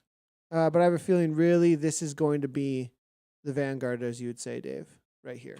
This 1, 2, probably about these 7 to 8 riders. Yeah, this is what you call selections being made. I mean, it happens right in front of your eyes. It's not riders attacking off the front. There's another great example, just 2 more getting dropped. And all of a sudden, it's now a 6-rider group. It's going to be a 5-rider group, it looks like. 3.5K to go. Some riders coming back now. You talked about this, Nathan. Riders who've got a good pacing schedule for themselves are able to ride their own race, and sometimes you see them show up when you thought their day was over. And now, as you can see, Perrin now making his way to the front. Every point matters here. in this battle between these two teams today. As you take a look here at the certain situation, that one point is going to be absolutely huge between them. So we'll see how this ends up playing out as Plastic Cockneys go on the move. And they've got Clement right on his wheel, just latched onto his wheel. And you know they're in Discord saying, do not let that wheel go. This is going to be you two for the series right now is what you're seeing play out in front of you. I want to just highlight the damage on the slopes right now real quickly though. Here, look at this other view here real quick. Look at this. Wow. Look at the just buckets all over the place. People buckets. Just reaching. I mean, nobody's even moving. Look at this. That's very rare that you see this actually. No, you don't ever see this up on Watopia Mountain. Take a photo of that. I mean, this is like this is never seen on Watopia That is a Mountain. collection of some of the most hurting human beings on planet Earth right now. Oh my God! With pools of sweat underneath them, right, Nathan? Right? Like, yeah. And this the reason they're at this section is because it's after the downhill, and then they just roll. Look, like see, and they just roll up and they stop pedaling. It's just the momentum. That's as far. So you find it's like an aerodynamic rollout test on your bike. Yeah, you can find out. How, look at them all just populating it too. Like they just roll up and fall over. It reminds me of the skis. It's like watching people throwing horseshoes at the Olympics cross country skiing the last couple because they just fall over and they literally just flop over. When you're done, right? This effort is that tough, folks, and we joke about it, but this hurts. It really does. This climb is. I did it Sunday night, actually, Dave. So. Oh, really? Yeah. I raced 2 races, and then I did the recon, and I was like, "Can we just take it easy, guys?" And then they were nope. Like somebody, I think it was a Chinese flag, just like demolished me on this climb. I mean, all of a sudden he went to like 7 watts per kilo. I was like, "Can we just do 4 or 5? Are we good with that?" Come on. Nope, 7 watts per kilo. See you later. It was game over. But yeah, this was actually one of my first YouTube videos too. Actually. On this reverse climb was I said, oh really? Yeah, one of my first ever stream/YouTube videos on my personal channel was this reverse climb. Seeing what kind of it was new. It was a new climb at that point, and just went full gas over the top of it as some of my interval training. So definitely familiar with it. That was probably like 6 years ago now at this point, actually, almost to the day maybe. It might be 6 years ago, almost to the day. Interesting enough, maybe even 7 to the day. I have to rethink that. 2015, right? So, whew. Anyways, Clement has been dropped. Clement has been dropped. It looks like Plastic Cockneys at 8 seconds. I think Perrin is walking away with this one. I've raced against Perrin before. He's the top rider. Yeah, Plastic Cockneys is a team that's got some real credibility for sure. They've been around for a while. They've got some depth. Actually, great to see Alex Dawson out racing with them today. I have a feeling that connectivity thing, I bet you I was right. He's probably at a training camp somewhere, and internet can be kind of scarce at times. So this is going to be, as Nathan mentioned, Perrin here is about 1,600 meters to go at this point. So much climbing today. Toughest race we've seen, without any doubt, in the ZRL's history. Yeah, I think you're right. I mean, what would be more difficult than this, honestly? And it's only 28K too. You know, I mean, you have to race it. It's not like it's a long. Yeah, you're right. It's not like it's a super long race. I mean, you hit the reverse. You hit the sprint, reverse sprint. You hit the reverse little climb up, reverse KOM, but you don't do the whole thing. Titans Grove and right on over to the climb. I mean, it's really just a quick little. On paper, it sounds like doesn't sound like all that big of a deal, does it? A little bit of a warm up, and what do you got? Yesterday's times, I was freaking out, honestly, on yesterday's times over the top of this reverse climb. I don't know if I've ever seen a 13-minute over Well, the reverse. so That Leonard was Tugels, insane. did Leonard break his own Strava record there? Because he held the record going into yesterday. Did I he don't know if really? he might. Yeah, he might have been faster yesterday than he's ever been before as well. I It wouldn't be would not surprised. surprise me. I would not be surprised at all. I mean, Yeah, I think it was quite a day. 13:08. 1K to go for 13:08, Perrin I think it now. was, right? Something like that yesterday. I don't have that in front of me. It's Double definitely check here. worth researching. Very steep right here. And no problem. Not as a matter of fact, he's upping the wattage right now. He is gone, baby, gone. Climber's Gambit, he has a 40:46, which is the king of the mountain, Tugels. It's his second fastest time over the Epic KOM reverse at a 13:08. The fastest And time what was the that he's ever had, I'm not sure actually. 12:46. 12:46. Wow. Fresh. That's just fresh bottom to top. He didn't right? do So, he didn't do the race before to get to Yeah. that, yeah. my best ever. Never mind. I'm not going to talk about me. I'm curious, what is it? 15:33. 3 minutes slower. I Wow, mean, that's that's and like what? Leonard I think is I'm a heading climber. to I think I'm a climber too. Like, I'm like that's when I was like a good climber. Like, I mean, winning top races at the domestic level. These guys. And yesterday, I actually said this multiple times yesterday.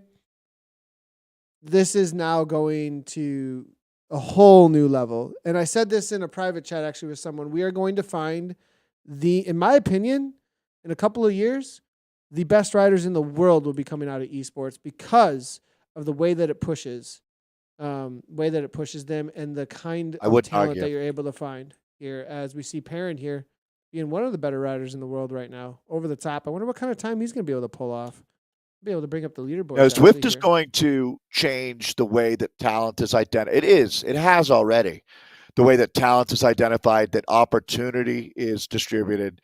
We've talked about all of these things, but it really is true. And it's a great thing for cycling.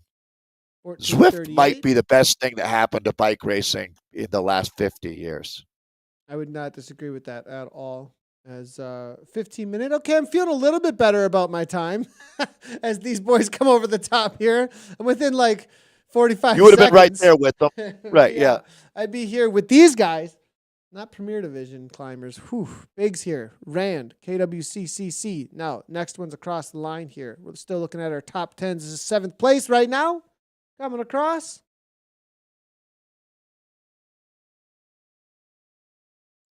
Finishing Duncan up in the top 10. So what's the worst? Okay. Look, this is we had a conversation about the hardest sections of the course, right, Dave? And I wasn't thinking about this, but Surrey Hills and that whole area. Just the way it's just relentless at Surrey Hills, right? I mean, but Ven Top actually, it just keep coming. Ven Top is torture. Like it is absolutely torture. So I'd have to say Ven Top might be the most difficult if you're gonna race it.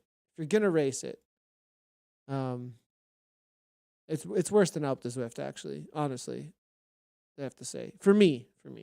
Anyways, we're gonna go through our top 20 here with these riders. With VCRT, it looks like going to be coming through 15th. DePaul now, the next one coming on through.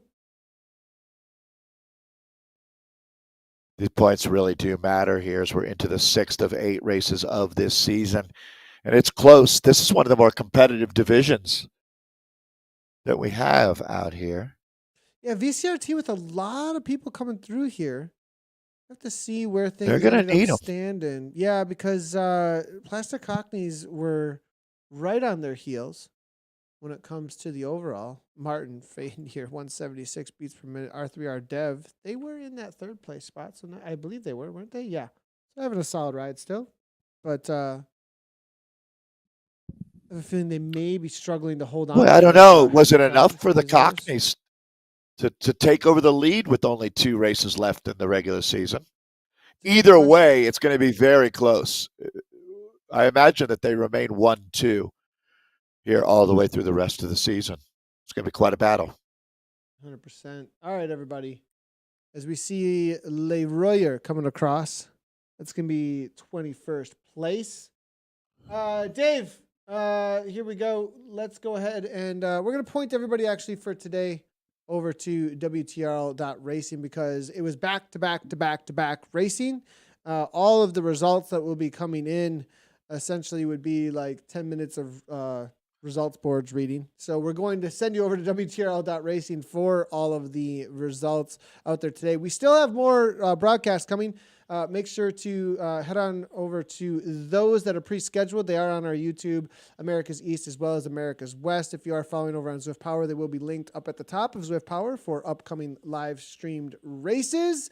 And it will be myself and Dave here for America's East in just a few hours. It's followed up by America's West with Kate and Dave.